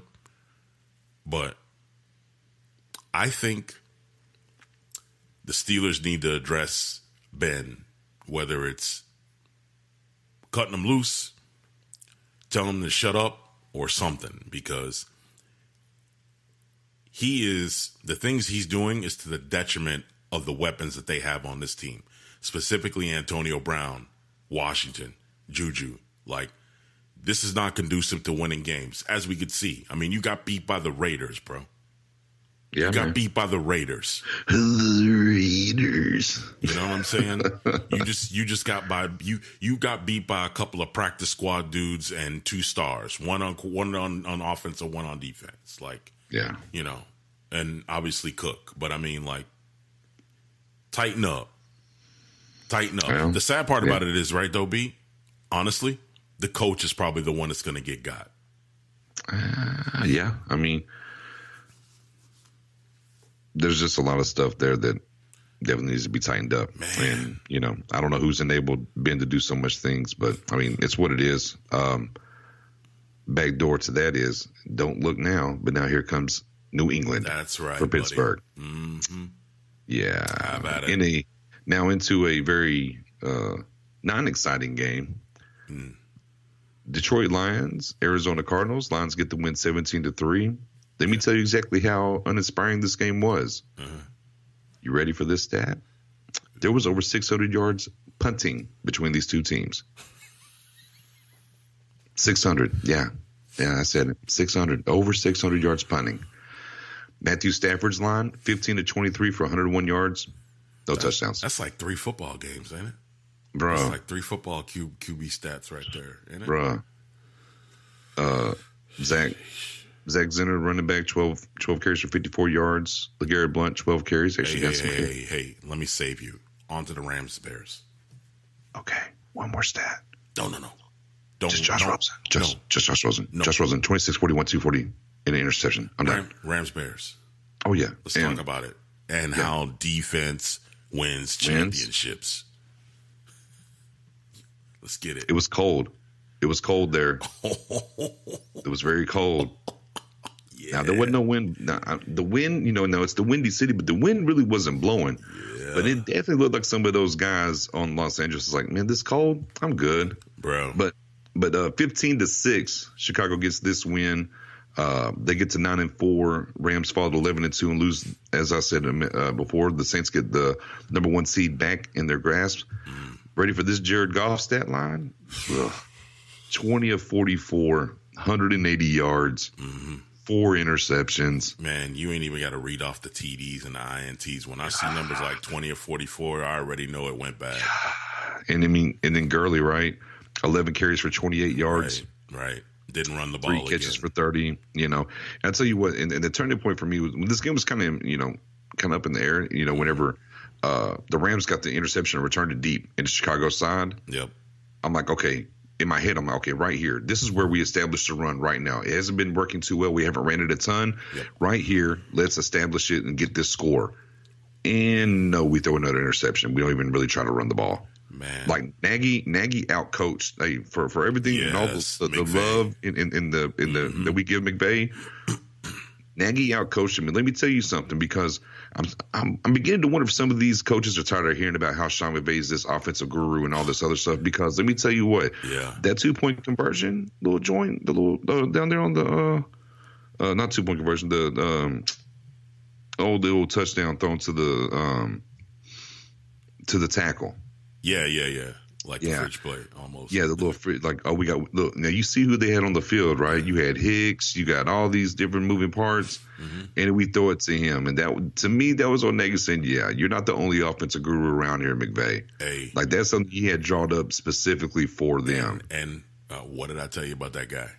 he got special concoctions for people when it comes time. And let's be clear. Hats off to Andy Reid. Hope he sent him a bottle of Hennessy, because I'm pretty sure he got the game plan from him when he watched that KC game. So, indeed. Now Trubisky also, he threw 3 interceptions as well. So, the defense is played, right? This is the only thing that I could think of in my head, right, when I was watching this game, and I almost told you. It was almost like the defenses came out to warm up, and then they came over to the sideline and told the offenses, hey, y'all might want to put on an extra thermal or a jacket underneath. It's cold out here. And it was like, what? It was like, it's cold out here. Okay, sure. And then they came out and went, wait, man, it's cold. How come y'all didn't tell us? Yeah, it's cold out. Like, nobody could feel their hands, errant throws, people just trying to get the ball out of their hands so they could absorb the hit and the cold at the same time. Like, it was awful.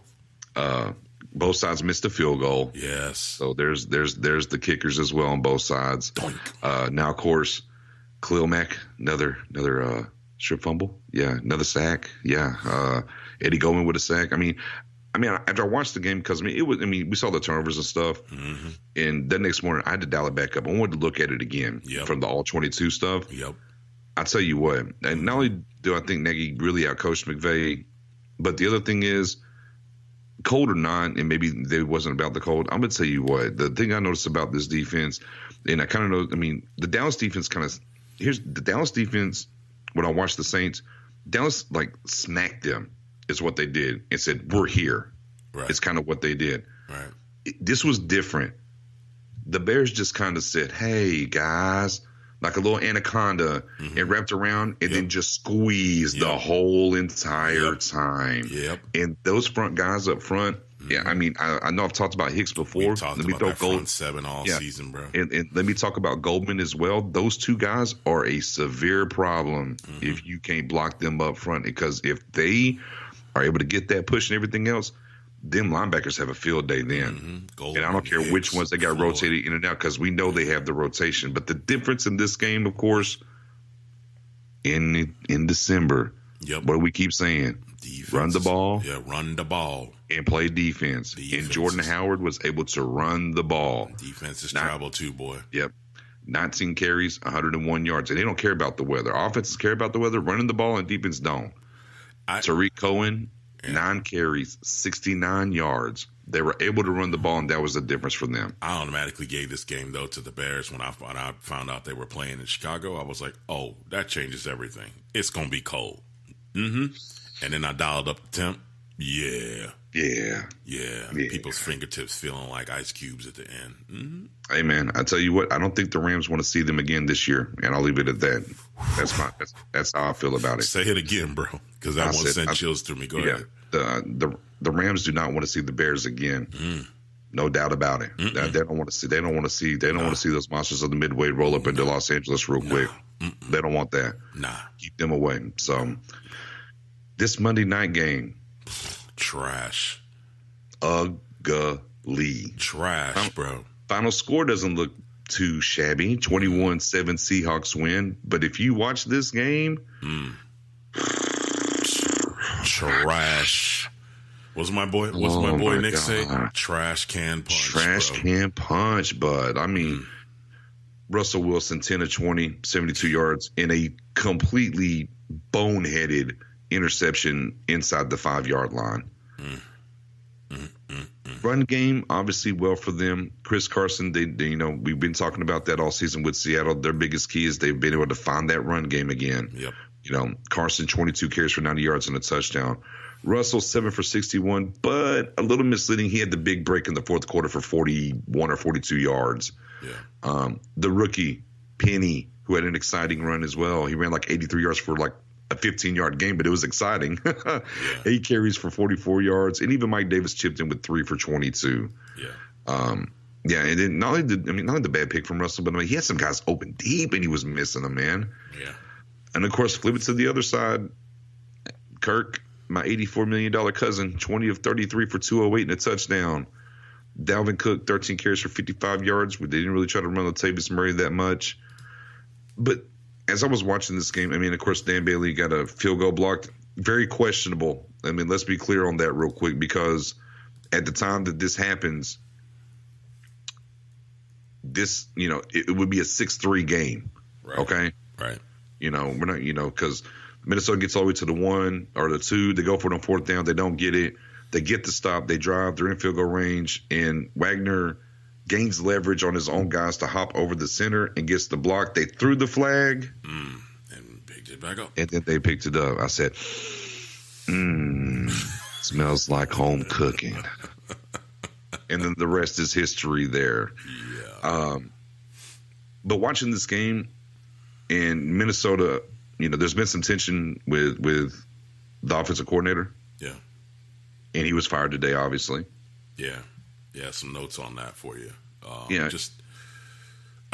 For me, my perspective of the game. Yeah. Nobody wanted to score, finish drives, make accurate throws, make plays.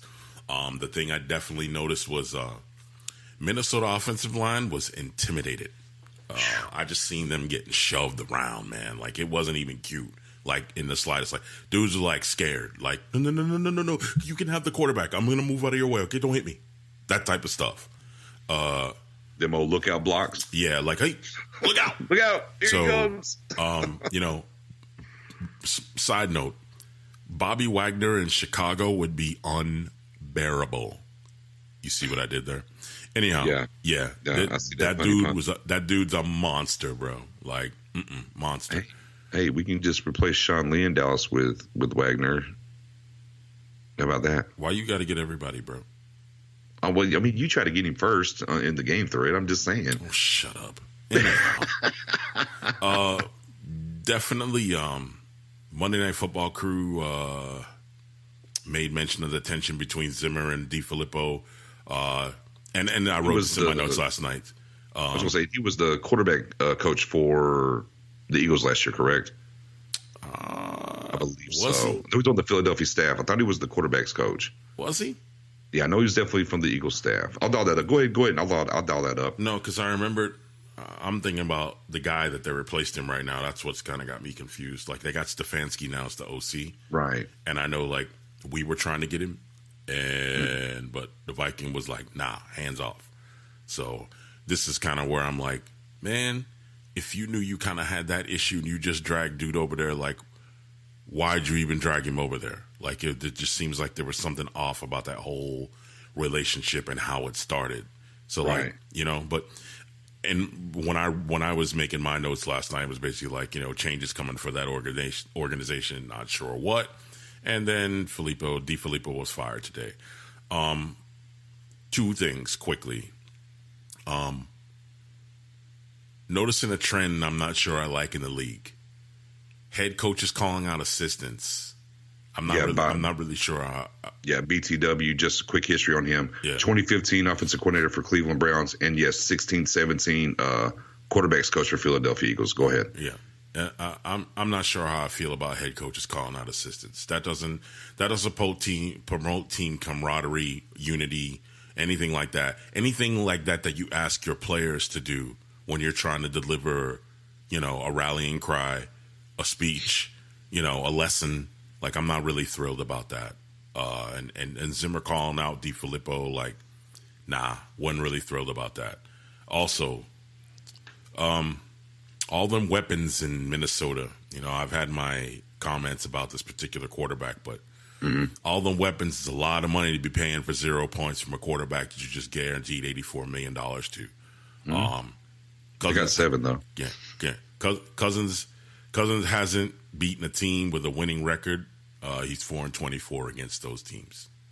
I mean, I don't know, man. I don't know what's going on. I mean, I saw a tweet today from unknown analyst / newsbreaker, if you will, for sports today, and it said, oh man, who's the receiver for Minnesota? Not Thielen. Diggs? Nah, it's another receiver. Treadwell? Nah. You said receiver, right? Is a receiver or a tight end? Rudolph? Kyle Rudolph, yeah. Okay. What? Somebody tell me what happened to Kyle Rudolph this season. And I just thought that was odd because, man, I don't think I've heard his name really called all year. Well, and now think about this for a second, right? Yeah. Because in Washington, Jordan Reed was blowing up whenever Kirk Cousins was there. Right. He was throwing to the tight ends a ton over there.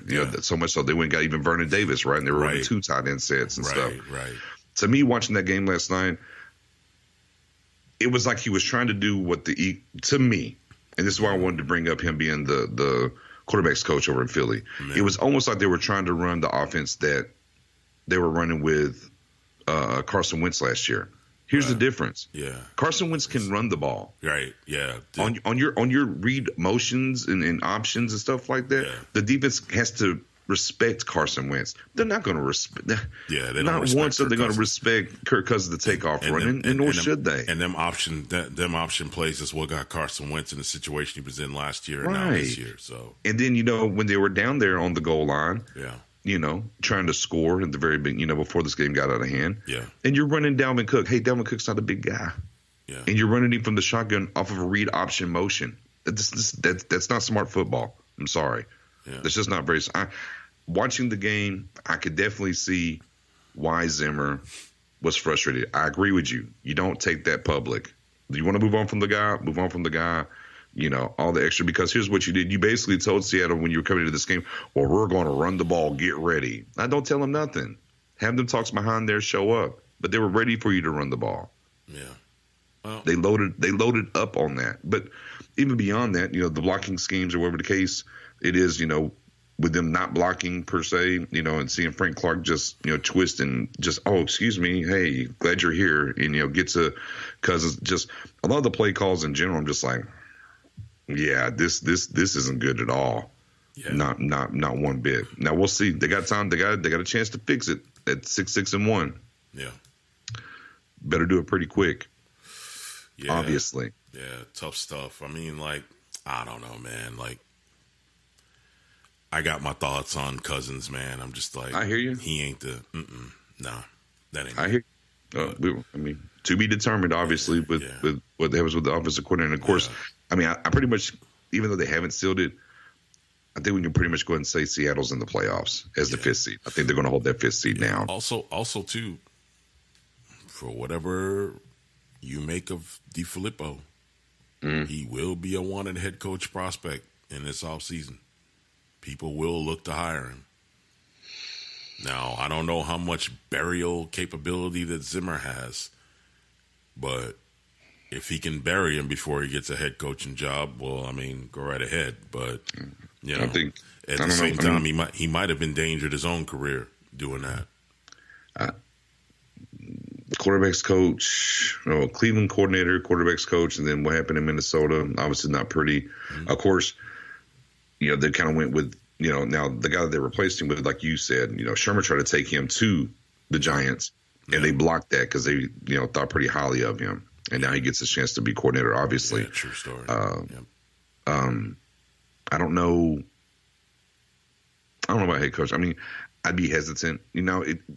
I think it would depend on your roster. If you have a Carson Wentz style quarterback who's mobile, then maybe some of that stuff works. But back to this also got him hurt, last year. So, I mean, I'm sure his name will be out there on the market and whatnot. So, and of course it could, if you need. Now we know as a quarterbacks coach, he's damn good. So, that will wrap up the games, though. Yeah, you got that playoff projection pulled up. Leaders or whatever, division leaders. I know what we're gonna do. Like we're gonna do a segment tonight about success or regrets. Yeah, I think tonight. I mean, we ran a little long on this first section. Right, let's just do set these stand-ins. Why don't we do before we get to the playoff contenders? Let's go. Whoever the leaders are in those divisions, and let's look at their draft picks from this year, and we'll call it success or regrets. So start AFC North. AFC North. Well, it has to be a semi-regret for the New England Patriots. I'm sorry. You said AFC North. Yeah, Steelers. Steelers. Yeah, they got your boy from Vatech. Yeah, Edmonds. Yeah, I mean, I consider where they were picking on the board. I don't think it's much of a regret. Nah, they needed the help too. They needed the help, and we didn't know They didn't know how Joe Hayden would pan out either. So. And especially with the injury to Morgan Burnett, he stepped in and found his way as a rookie. So I definitely think good call for them. I don't think there's any regret there. So what do you want to shoot next? Success for the Steelers. Well, in the same conference, let's also make mention of the kid. You know what I mean? Oh yeah, Ravens. Definitely success, right? That too, but I mean Baker. That's what we want to call that. Success or regret. I'm still waiting for my surf and turf. Hey, look. Yeah. Let me inform you of something. Still waiting on that. Hold on, kid. Season's almost gone. I don't even live in the same state as you. But anyhow. Man. Let me inform you of something. Uh-huh. You ever talk about our bets again on air? I do owe Billy Nix a steak and lobster dinner for the pick for Baker Mayfield. He said he would go top 15, and boy, did he clear that hurdle. He was number one off the board. Easy. Yeah, easy money, huh? Easy That's okay. money. I'm going to get my steak dinner back. Watch. Fair enough. Mm-hmm. Fair enough. All right. So let's go AFC East. Now, Patriots. North? No, we just finished North. Yeah. Now we're doing East there, guy. Right. No, I mean, like you want to go, we went North. I'm going East. I'm going East, sir. My bad. Patriots regret only because he's injured. Obviously, if we could go with incomplete here. Yeah. They went and got him offensive lineman. Yeah. Obviously, well, it's a 50-50, right? Because they ended up with the 2 picks. Yeah. Because they had Isaiah Wynn, the offensive tackle out of Georgia, obviously on IR. Right. And they did, backdoor at the end of the first round, 31st pick. It got Sony Michel, which is obviously a success so far for them. Yeah. Even though he's been nicked up, but has played well when he's on the field. Yeah. 50-50. Yeah. Okay. How about the also mentioned Jets? Darnold. Like you said, man, stuck the foot, turned the corner. He's had moments this year. Mm-hmm.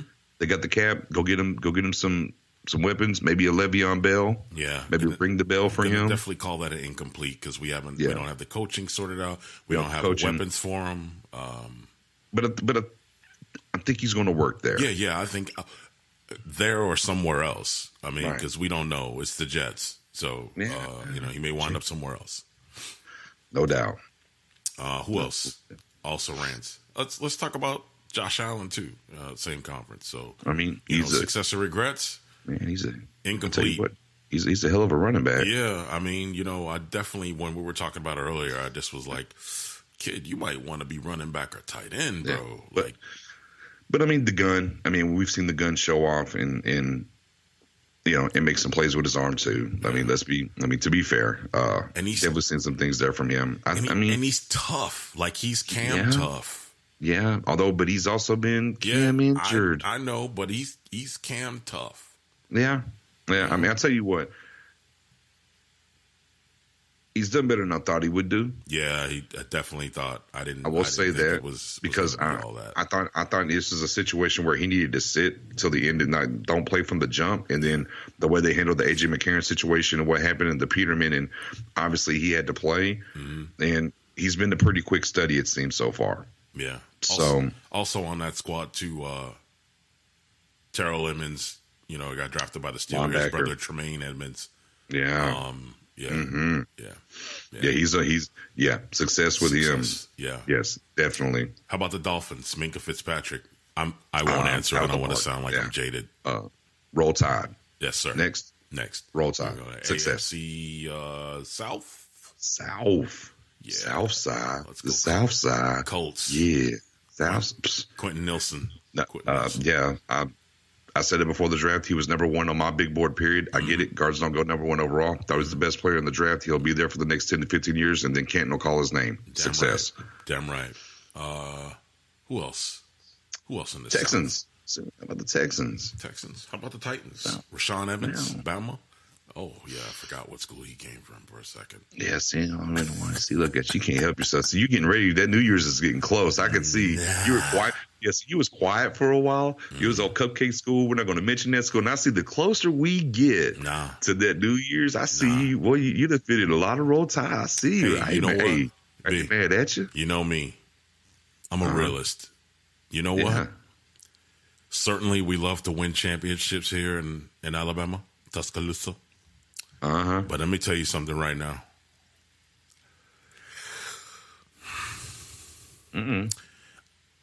I hope that we put man, I almost cussed. I hope that we put a mother effing 50 burger on Oklahoma on the 29th. Too hard with that defense. Yeah, I hope that we put that 50 burger. If we get 51, 60, let me get 60, bro. Let me get 60 and watch me come out my face. You're filthy. Watch me come out my face. We're going to have the first. We're going to have the first. After that, yeah, we don't get ahead of ourselves. We just talk about Oklahoma right now. Okay. Right. Yeah. Well, you say you're just going to come outside your face. Oh, I'm going to come out my face for that, bro. Texans obviously don't have a first-round pick because they traded up for Deshaun Watson last year. Right. I think that's a success, though. We can color that a success easily. Right. I mean, looks like for the first time ever, the Texans actually have them solidified face of the franchise quarterback. Right. Yeah, I'm just running through these again. All right, so AFC West. West? Yeah. The West. How did you win the West? We got you want to roll with Derwin James. What do you call him that? Yeah. Success. Definite success. Yeah. That guy there. Going to be all pro. Going to be really good for them guys for a long time. I think if there's a guy that we both love equally, I mean, other than maybe, wow, there's so many. Mm-hmm. I mean, like, there's a guy that we love for a lot of reasons. You know what I mean? Like, San Diego or LA needed him. Yeah. They needed that. You know what I mean? And the kid came out, show and prove. Shout out to Florida State, bro. You know what I mean? Yeah. Like, they turn a couple of players out every once in a while. Yeah, good pick. Gonna be there for a while. He's tough. People are scared of him already. You ain't taking no mess. Yeah. And look, and here's the thing about him, right? He's a little old school. Yeah. Okay. I mean, even though we know this is the throw it around, you can't look. He'll hit you.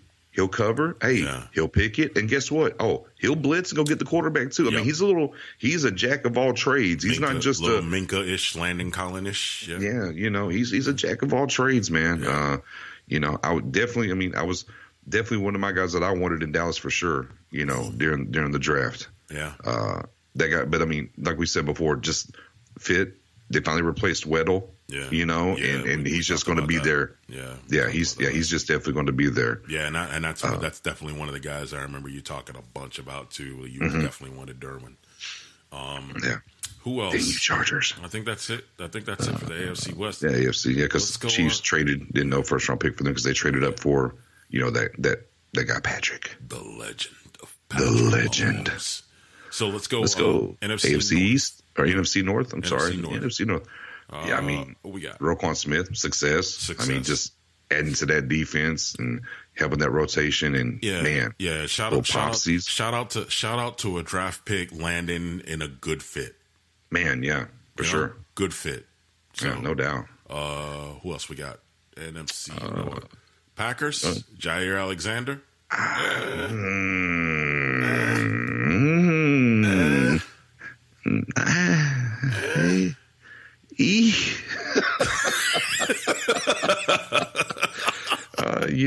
mean, the thing about it is, right? The thing about it is, okay.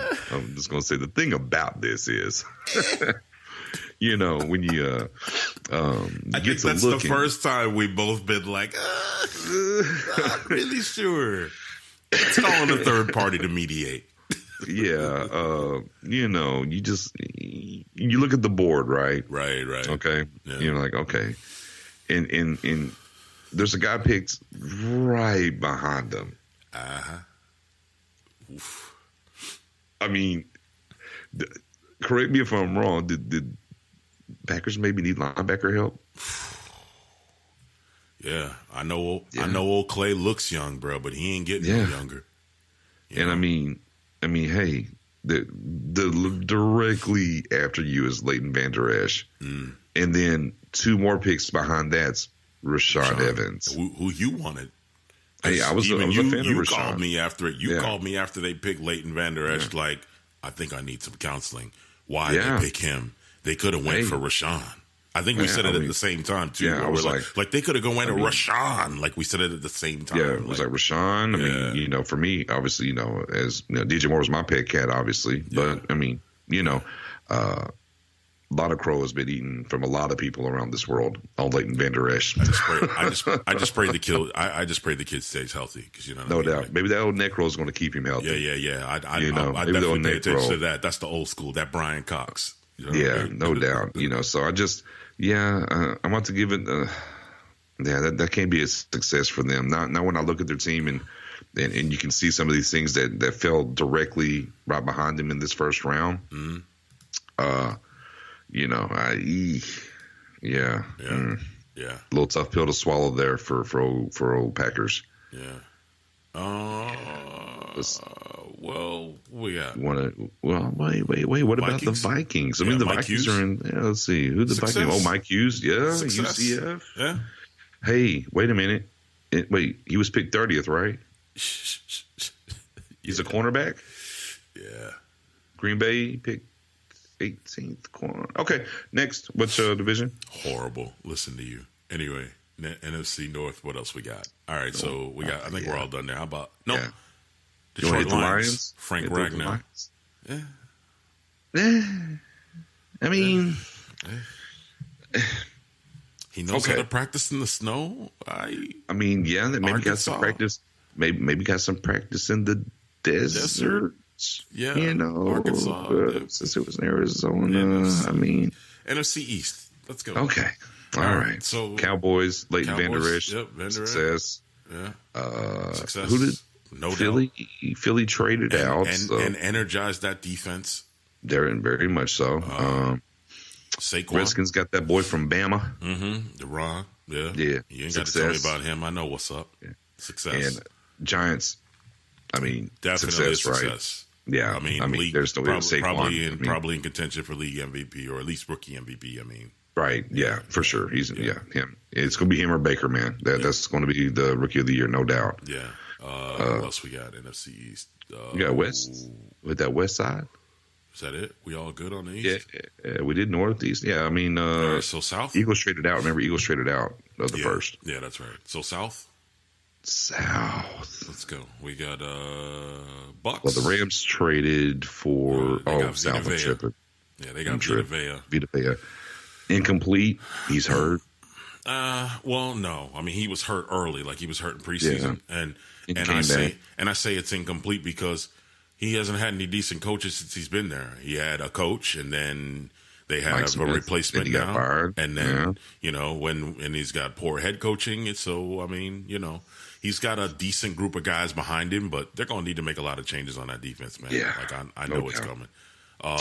New Orleans Saints, Marcus Davenport, success. Yeah, and hey, It was considered a reach in the draft. Yes, and he's a monster. Success. He's a monster, bro. Definitely success. If I'm a QB or a running back, I don't want to see that dude. Dude's a beast. No, I don't want him coming off the edge on me.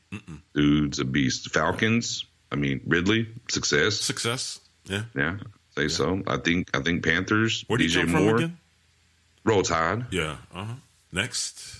DJ Moore for the Carolina Panthers. Success. I think that's success as well. And it will hold up as long as we find out what's going on with Cam and they get themselves a new coach. Right. No doubt. All right. And that leaves us with the West.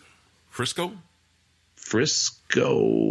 Success. However, we don't really know what's going to pan out for them because they don't really have their starting quarterback. Right. But Mike McGlinchey, definitely success. Yeah, success. I mean, he played on the same line with Nelson. So. Yeah. Who else? We got Seahawks. The Hawks go with Cardinals. They got Rosen. Rosen. Yeah. Incomplete. Not sure what the coach is up to. There's a lot going on. They changed OCs, which was good. It was for the benefit. I mean, I'll say this. For now, I'll give it a success just because he showed flashes. Like you can see it's there. They need some pieces around. I mean, even like with the line that's right as it is, like he still manages to stay he stood upright. tall. So I'm gonna give him a success on that. Yeah. What else we got? Seattle, Rashad Penny, a little bit of a reach, but it's working for them. So far. I mean, he's not the bell cow. I mean, obviously Carson is, but I mean. Yeah. With the three-headed monster, him getting carries. Backup or trade bait. Yeah, but I mean, if you pick it in the first round, I mean, Sony Mitchell got picked after him. Mm-hmm. Or Sony Michel, excuse me. Yeah. I wanted Sony, so. I know. I know who I got. I guess that works. But I wanted Sony. Yeah, I mean, I guess that works. And I don't even like the school. I don't like nobody from there. I like Chubb though. I ain't gonna lie, I like Chubb. Yeah, that boy Chubb. Yeah, that boy Chubb. Me like Chubb. I feel you. Yeah. I feel you. Okay, well, I mean, I tell you what, man. Like, just kind of looking up and down this list though. Yeah. For the first round. Yeah. We were talking about most first round players. Picks have been a hit. They haven't been misses. You feeling that? You think Jacksonville Jaguars are feeling that? Taven Bryan pick from Florida, defensive tackle. How's that working out for him? Man, Jacksonville got they need to start their own reality show. They got so much going on over there. I can't even talk about it, bro. I can't. Well, how we feel about Colton Miller, the offensive tackle from UCLA that ended up with Oakland? You okay with that? Yeah. I thought it was going to be. I thought it was going to be better, but I got to call it an incomplete because just because I got you. The system. I don't know what the system is. I know Gruden. I just don't know if. I don't know if every play being dialed up on offense is for the benefit of that offense's development. Yeah, including the current QB. I will say this. Colton was a stud in UCLA, though, man. Yeah, I will say this. Like, and here we are getting a little, close to the end of the season. Yeah. And I can probably, in truth be told, I can go further than the top 10 because, number 11 is Minkah Fitzpatrick. But I just want to take the top 10 because who should have been a top 10 pick? Yeah, if it wasn't for the quarterbacks, he definitely would have been. They may even top 5 or 6. Definitely push some of these guys down the board because of the quarterbacks. But a lot of times in the top 10, there'll be like this huge swing and a miss. Mm-hmm. And it's just solid. We're talking Baker, right? Barkley, Darnold, Denzel Ward, who's played phenomenally for the Cleveland Browns as well. He has. Bradley Chubb, he's got 12 sacks out there in Denver. Yeah, probably would have been a first rounder. Yeah. Would have been a first rounder last year if he didn't get hurt and he came out. Should have been a first rounder if he didn't get hurt this year. When he was coming out. No. Bradley Chubb, the defensive. My bad. The defense, defensive from NC State. The two Chubbs, My bad. Yeah, the Nick Chubb would have been a first round pick if he didn't get hurt. Definitely. Yeah. But Bradley Chubb with 12, he's got 12 sacks out there in Denver. Monster in the making. Yeah. Nelson at the Colts, Allen for Buffalo. Yeah. Roquan Smith, McGlinchey Rosen, and then right after that we're at Fitzpatrick, Vita Vea, Deron Payne. I mean, just solid up and down. Now odds will tell us one. You think Vita Vea was drafted too high? I know Bucs fans that weren't really happy with that pick. I'll be honest with you. I mean, he was. I mean, from everything that I was looking at in going through tape, I thought he was in the 20 range. Yeah, no doubt. I thought he was in. I thought he was going to be in the 5th. Maybe 15, he would start getting talked about. Mm-hmm. But, I mean, I know he was heavy on boards for Dallas. Yeah. And Dallas was picking 19th. Right. And then I saw a lot of people heading to Detroit because of the coach, coming over there. So, yeah, a little early, hey, I mean, even Derwin James thought he was going to Tampa. I mean, he said it, like pre-draft, he made it Tampa. That's where he was going. And then, boom, it didn't happen. So, me, while we was at the draft and I heard my reaction and while we were at Jerry's World and they said Vita Vea at 12, I was like, oh my God. And then in my head, I was like, okay, this works. And then Payne went to Washington. I was like, well, damn, there's another time. And then Marcus Davenport went 14th. And I'm like, no way, Derwin. I was like, no way Derwin James is going to be there. No way. And then it went Colton Miller. I was like, oh my God, it's going to happen. Like then I started getting excited about Derwin James getting to Dallas. Yeah. And then 17, the Chargers like, nah, player. Me end that for you real quick. We'll take him. I was like, no. Mm-hmm. I was so upset. Boy, I was like, oh, so close. Multiply that by 1,000 when I heard we selected Eric Flowers. How many years ago? Yeah, tough. But I mean, Derwin James at 17 is retarded. Like, I don't know how he made it to 17. Right. Just this draft was crazy. Tampa could have used him or Davenport.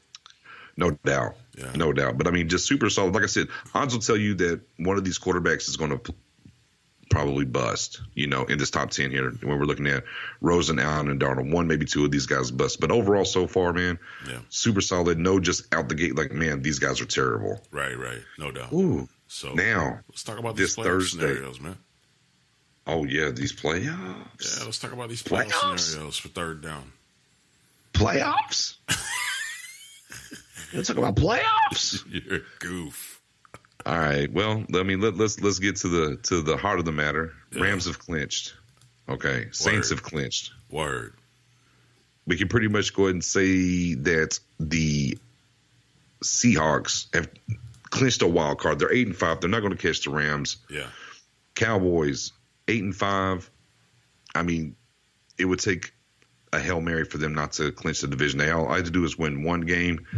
Even if they lost the rest of the games, the Eagles would have to win the rest of their games. They're playing the Rams this week. So let's go ahead and for this talk, let's just say Cowboys have clinched, okay? Bears down at 4 with a 2-game lead over the Vikings. Let's say they clinched, all right? So that leaves us with a whole heap of people with 6 wins because nobody wanted to get a 7th win. So we have the Eagles and Redskins 6-7. We have the Vikings 6-1. We have the Panthers 6-7, and then there's the pesky possible Packers at 5-7-1. Say that 3 times real fast. Pesky possible Packers. Possible pesky Packers 5-7-1. Yeah. Let's get Redskins out of here, right? Okay. That 4th quarterback, 6th guard, whatever. They're done. Yep. Eagles fighting chance, even though they're playing the Rams this week. Mm-hmm. Vikings, obviously, in the best situation because they have the time. They're 6-1. Yeah, but I don't think that's going to work. I don't think the Vikings are going to work. Well, it just depends. Maybe there's some new life in that offense with the new offensive coordinator, and that turns around quickly. I mean, we saw what happened with the Packers this week offensively and how quickly that turned around. But we'll have to see. I mean, we know the guy that they're putting in the spot was wanted by the former offensive coordinator that went and took the head coaching job in New York, and they blocked it. Right. Hey, it's all about opportunity, kid. Here's your opportunity. You better call them plays and get them into the playoffs or else. Don't mean it's going to happen. No doubt. But, I mean, if we're doing process elimination, I mean, Panthers are 6-7, right? Yeah. They got to play the Saints twice. Yeah. Ugh. I know. It's not a good day. You start looking now, Bears get Packers this week. It's not a good 2 days, but yeah. Yeah, it's not a good 2 weeks. You know what I mean? Yeah, no doubt. So I mean, Packers got Bears this week. Packers beat the Bears. I'm gonna start scratching my head like, because I don't think the Eagles are going to win this week. Bears on the road? No. Green Bay going to Chicago? Yeah, I believe so. They should win that game. No. Yeah, Green Bay's going to Chicago. No, Green Bay goes to Chicago. Oh, Bears probably win that. Green Bay goes to Chicago. Yeah. I mean, hey, want to talk about an interesting game, getting a smidge ahead of ourselves. This Dolphins-Vikings game. Yeah. And the implications for the playoffs on both sides this week. As I mentioned earlier, that's not a gimme. That's not a gimme at all. If y'all think you just gonna come and run over the Magic City Miracle players, nah, it ain't happening. Nope. So, yeah, man. I mean, there might be a team end up 7-9. I can see it. Like back in the day when Frisco and the Seahawks, whatever, was playing to get in, and it was 7-9. Remember that? Yeah, man. I mean, 6-10. And like the crazy thing is, right? It'll be a 7-9 wild card team, not because you won the division, but a 7-9 wild card team. Right. That would be kind of nuts. But I mean, I could see it playing out that way in the NFC, man. It's just they all have hard games. Now, granted, someone could get high here though. Now, you know, it ain't like Carolina can't get high, you know, and win 2 here and get in, you know. I don't know. Pittsburgh can't get hot either. Well, we'll get to AFC in a second. Yeah. We'll get there in just a second. I'm just saying. You know, I'm just trying to close up this NFC. I mean, I think the top 5 seeds are set. Who do you like out of the 6 and 7s, man? Eagles, Skins, Vikings, Packers at 5-7-1, or Panthers at 6-7? Ooh, yeah. Buy you some time there. Let me see. Hit your horse there to one of those.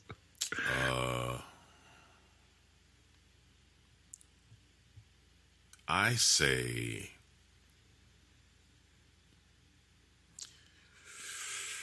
I mean, can we say the Packers? Yeah. That's what I said. I thought the Packers in there as well. Yeah. I mean, I don't know. I'll go with the Eagles. Go with the Eagles? Yeah. They got to get this win this week. Well, they don't have to get – I'll take that back. They don't have to beat the Rams to get in. They don't have to beat them. Who do they got the rest of the way after the Rams, though? Ooh. Let me take a look at that. Green Bay's got the Jets next after the Bears, by the way. Yeah, I'm about to look that up. Let me see who they got. Who the Eagles playing? Texans. Oh, my God. Rams then Texans? And then they finished the year against, I think, the Skins. Yeah, against the Skins. Yeah. And the Texans ain't a gimme game. Yeah, that's what I said. They got to win 2. I can't call that. Eagles got to win 2 out of those to get in. Yeah. I can't call tough that. Tough road. And the way this is going, like, you don't know who you're going to play in the first round. You don't know. I mean, like, I know the Saints are gone. I mean, they out. I mean, like, they got the week, we'll play. right? Well, I think we're playing. I think Calvin's going to play Seattle. No, I mean anybody. Like, you don't know. If you don't got that first round bye locked up, like, I mean, like, you don't know who you playing right now. You can't get no kind of ahead of nobody right now to even think. You know what I mean? Like Chicago, Jets, Lions. I know the Chiefs are in it, right? But let's get over to the AFC. You keep wanting to talk about the AFC. Let me get you over here to the AFC. Oh my God, man! I'm just thinking out loud. Okay. Don't be You're mad at me. No, I'm not mad at you. Yeah. Hey, man, if Green Bay beats the Bears, I think Green Bay makes the playoffs. I'm not lying. Imagine. I'm not lying to you. They got the Jets and the Lions after the Bears. Get on the plane. If they win them, if they get to 8-7-1, I don't think any of these other teams are going to get to 8 wins, man. Yeah. I'm riding A-Rod. I'm going to ride him. I'm saying the Packers are going to get there. I wanted to say him first, man, but I just don't know, man. With all they got to beat the Bears. That's their biggest thing. They have to beat the Bears. Get on the plane. Go to Chicago. Fly to Chicago. Beat them. Get on another plane. He's a trip, though. Go to New York. Yeah. Beat the Jets. Yeah. Come home. Yeah. Play the Lions. beat them, go to the playoffs. Yeah, that's a lot, but look, let me tell you what, man. Let me tell you what. Well, we just taught this. Watch this. Yeah. I've told you this into before. Existence, didn't we? I've told you this before. Yeah. I've told you this. I said, the Cowboys are never really going to make runs in the playoffs. Yeah. Until they get over. I said, it's almost reverse. It's just like the Packers couldn't do nothing with the Brett Favre until they beat the Cowboys. Yeah. And then once they got over that hump, then they were able to go forward. Right. And A-Rod has been a staple, whether it was Romo or Dak, 14, 16. And I've consistently said Cowboys ain't going to be able to make a run until they really, do something about him in the playoffs. And if that was to happen that way, because that means the Bears would lose a game. And if the Cowboys went out, the Cowboys would be the 3rd seed. Packers would be the 6th seed. And we would play Green Bay. Of course. We'll see what happens. On to the AFC side of things now. Yeah, buddy. Locked up, of course. Yeah, locked up. Chiefs, locked up. Locked up. Yeah, locked up. Like the Usos. Texans got to win one. Nothing locked up for them Steelers. Patriots could have locked it up this weekend. But only Ben Steele on the next season of Love and Hip Hop in Pittsburgh. That's the only thing he got locked up. Let's go ahead and say the Patriots locked they would have to lose. Yeah, they would have to lose out, and the Dolphins would have to win out. Yeah, locked up. So we'll say the Patriots got it locked up. Chargers have punched their card. We just don't know if they're going to be the division winner or not. That'll lead into 3rd down or 4th down. We'll get here in that in a second because they're 10-3. Right. So that leaves us with some 7-6. At least there's some 7-6s over here. We got the Colts, Titans, Ravens, and then Dolphins, 7-6. Outside looking in, Broncos with a bad beat last week, obviously, with the 49ers are 6-7. So Colts are pretty hot. They got the Cowboys this week. Who you feeling? I think the Ravens are there. What you think about the Colts? You think the Cowboys are going to win this one? I think the Cowboys are going to put it away. We typically play Indianapolis well, and I don't really care whether it was Peyton Manning, they were undefeated or not. It's kind of like I told you before about the Saints. We just play them well usually. Yeah. I don't know. It's weird. It's just one of those things. Now, anytime Dallas goes to Arizona, it's always a weird game for us. I don't care since the 80s, and I've grown up watching football all the way. I don't care what's going on in Arizona. When we go to Arizona, typically it's just a weird, wonky game. By the time we get to Arizona. Yeah, Arizona. Oh, man. Dolphins definitely got a shot. They got to win this week. Yeah. South, man. East. I mean, what's crazy, right? West. What's crazy, right? Like the Steelers, they got to play, considering they got to play the Patriots. I mean, the Steelers could be in a situation where they don't make the playoffs. Could. I mean, who they have? Who? We know the Patriots, right? Yeah. Then they got to go to New Orleans for the Saints. Oh, I remember we talked about this last week. Yeah. It ain't safe. And then the Bengals. They lose the next two. It ain't safe for the Steelers, bro. That's what I'm saying. They lose the next two. Done, bro. Oh, my God. Done, bro. I told you. It ain't safe. Pats, Saints, Bengals, that ain't a lock. Not at all. Maybe the Bengals because it's Driscoll. Maybe. Hey. But it's divisional bedlam. Yeah. And Connor. I mean, that dude was on the trajectory. Dude was on the trajectory to take Le'Veon Bell's job, and he was putting up Le'Veon Bell numbers. That dude's still sitting at 900 yards for the season. Well, I tell you what sucks for all these 7-6 teams, it's kind of like however it is in the NFC side because, Seattle pretty much has that locked up after beating Minnesota. Let's say Chiefs handle business, right? And Chargers are the wild card. I mean, they got it locked up. They're 10-3. So all these 7-6 teams are vying, which means only one team's going to come out of the AFC North then, in my estimation. So Colts, Titans, Dolphins.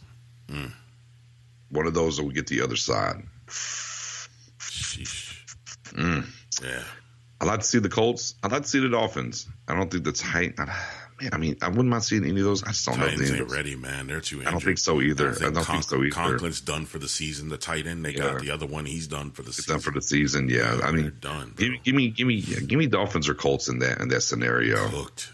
Titans are cooked, bro. Yeah, give me the Dolphins. Yeah, give me the Dolphins or the Colts. I mean, for as many injuries as the Colts got right now, man, cooked. Oh yeah, no doubt. Like how? But they've battled hard though. Hey, and knock on wood, hey man, there's many a time the scenario for the Titans QB could be like how it is over in Washington. No doubt. This season, there's been a few. Yeah. Now, juiciness of Thursday for fourth down. Yeah. No one's going to be asleep on this one. I ain't even doing no drops. We just went like so long. It's all good. It's okay. Let it happen. So long because this is worth it. But I mean, like part of it too is there's no bye weeks this week, so we had to go through like every. Had to go through the games. Right. So. Here's the thing. I don't know when. I have to look this up. It's a good stat to look up. This late in the season, that you have a divisional game that is not only going to decide, obviously, who takes the lead in said division, it's also going to decide who takes the number one seed in the AFC, and the other team drops all the way to a wild card round. This is such a huge game. Yep. Chargers travel to Chiefs, 11-2 versus 10-3, and literally damn near a winner take all for the AFC conference heading into the playoffs. Well, I mean, I know they've been playing well over there for the Chargers, but you know the fans haven't really been happy. So I look to see a sea of red over there for that game. Yeah. Well, yeah, it's in Kansas City. Oh, I thought you said they traveled. No, you said the Chargers traveled to the Chargers travel. I was about to say. Yeah, Chargers travel to KC. See, I need to listen better because you. That's okay. Yeah, man. It's all right. Oh, well. It's okay. I thought they were going to the Chargers for this one. No. Yeah, no, man. Damn. Yeah, that's I don't know. I mean, and just to revisit the game in LA, it was rated out. And Chiefs won that game 38-28. Although Chargers made a run there at the end, putting 16 up in the fourth quarter. I don't know. You know what? I'm afraid to say it. Okay. I don't know. Like, I could see the Chargers winning this game. Well, it's going to take Felipe. I could see it. No, I don't even know if it's going to take Felipe. Right? I don't know, man. Melvin Gordon's not going to be there. It's going to take Felipe. I don't know. You know what? I mean, the defense is going to come. We know that. Hey, they don't got Gordon. They don't got Melvin Gordon. Well, yeah, but they do have most of this round. The Chiefs might not have Tyreek Hill. That's true. That is true. And we don't know how his foot is. We don't know how the after effects of the Ravens game has affected Mahomes. Yeah. Of course, the one other thing is typically on these Thursday night games, the home team has a little bit of advantage against the team that has to travel because it's short. You know, so Chargers do have to travel, so they will have a little bit of advantage there. I mean, historically, like you can look at the numbers, like the win losses home versus away, and it's pretty wide on that. But you know, Tyreek Hill definitely is going to be a huge aspect there for them if he's going to be able to go or not. And of course, like I said too, for the Chargers, I don't believe Bosa didn't play in the first game because he was hurt still. Oh yeah, he was hurt. He just came back. He came back 2 weeks ago. You know, so now here he is, and he's getting healthy and ready to play. So there's a little bit of a wrinkle to this game that wasn't there. Right. I will say this. I talked about it earlier. Phillip Rivers, kind of a dark horse, you know, holding the fort down while Gordon's been hurt here. If he walks in here and punches the current MVP leader in the mouth and gets this win and puts them in the wild card and puts them in first, and he can maintain that, I think I would give my vote to Phillip Rivers. I can see your point. but he would have to not only win this game, but make sure they kept the number 1 seed afterwards and not slip. Because we know that we've seen the Chargers do that before. But that we've talked about this, on the side. That boy Felipe looked like He looked like what? Like he's on a mission. Yeah. Like he is dialed in. Maybe not so. that, we know the kind of competitor he is in everything, but it's at the end of that rope for him coming up on his career. Yeah. And this might be the best chance he has to make that hump and get it there. Yeah. But that boy Patrick is special. That boy, and he's having a special year for Kansas City. I will say it again. I told you. Can't game plan for that, brother. So, man, this game is. I can't call it. Gonna be awesome. Yeah, I can't call it. I mean, either. Oh no, I'm tuned in though. Yeah. I'm tuned in. Yeah, though. Thursday's a must watch. In. But yeah. I'm watching with my boy playing. You know what I'm saying? Yeah, man. I just. I'm definitely needed, but for sure, definitely got to keep an eye on the. I might need a beer. I might need a beer or two for that. Yeah. Maybe some wings. Hush. Maybe some hot wings. What you think about wing sauce? Did you do any research? I got something ready for us on the preview show. You're such a liar. My God, stop it. Something. Anyhow, did you do some research? I already did my research, brother. So did I. So what's I don't the problem? ask questions without knowing the answers, bro. What's the problem? Stop. So did I. Stop it. I got mine ready. Stop. I got my top 10. You got your top 10 ready? Stop. So you're going to have a Corona and some wings or not? Hey, are you doing wing sauces or are you doing hot sauces? I'm just doing wing sauces. Oh, I did wing sauces. Okay, I just want to make sure. Because there's hot sauces and then for sure. No doubt. People have their own type of wing sauces that they like, whether it's in a bottle or it's from a restaurant or whatever. So I just kind of went through like in my area like the Pluckers of the world, different things like that, and the top 10 for me that I like in this area. That's what I did. Okay. Yeah. Yeah, and some of them joints from All Star and stuff down there too. But yeah. Neither here nor there. Yeah. Neither here nor there. So look, great game coming up on Thursday. Yeah, no doubt. Hey, look, Thursday, what's going on? Yeah. Knicks was it Thursday? Knicks at 6. Knicks at 6 o'clock. Lead up to the Thursday night game. Get everything rolling. Yeah. Hey, then Friday preview show. Yeah. Let's talk about the. How about for Knicks at 6? Why don't you make sure you talk about the top 10 draft picks, and mention Minka for me too, please, because he probably should have been. Yeah, he's right there. He's like right there. Let's talk. He's about around that top 10. Let's talk about the top 10 draft picks and how everything's worked out so far this season. Maybe you should cover that. Yeah, how they've affected their team. So Thursday, Knicks and 6 over there. Yeah, no doubt. Friday, no diggity. Preview show. I will not be available. Mouth. So what? Sauces. So shut your mouth. We got top 10 wing sauces to do Friday. I'm just kidding. I'll be there.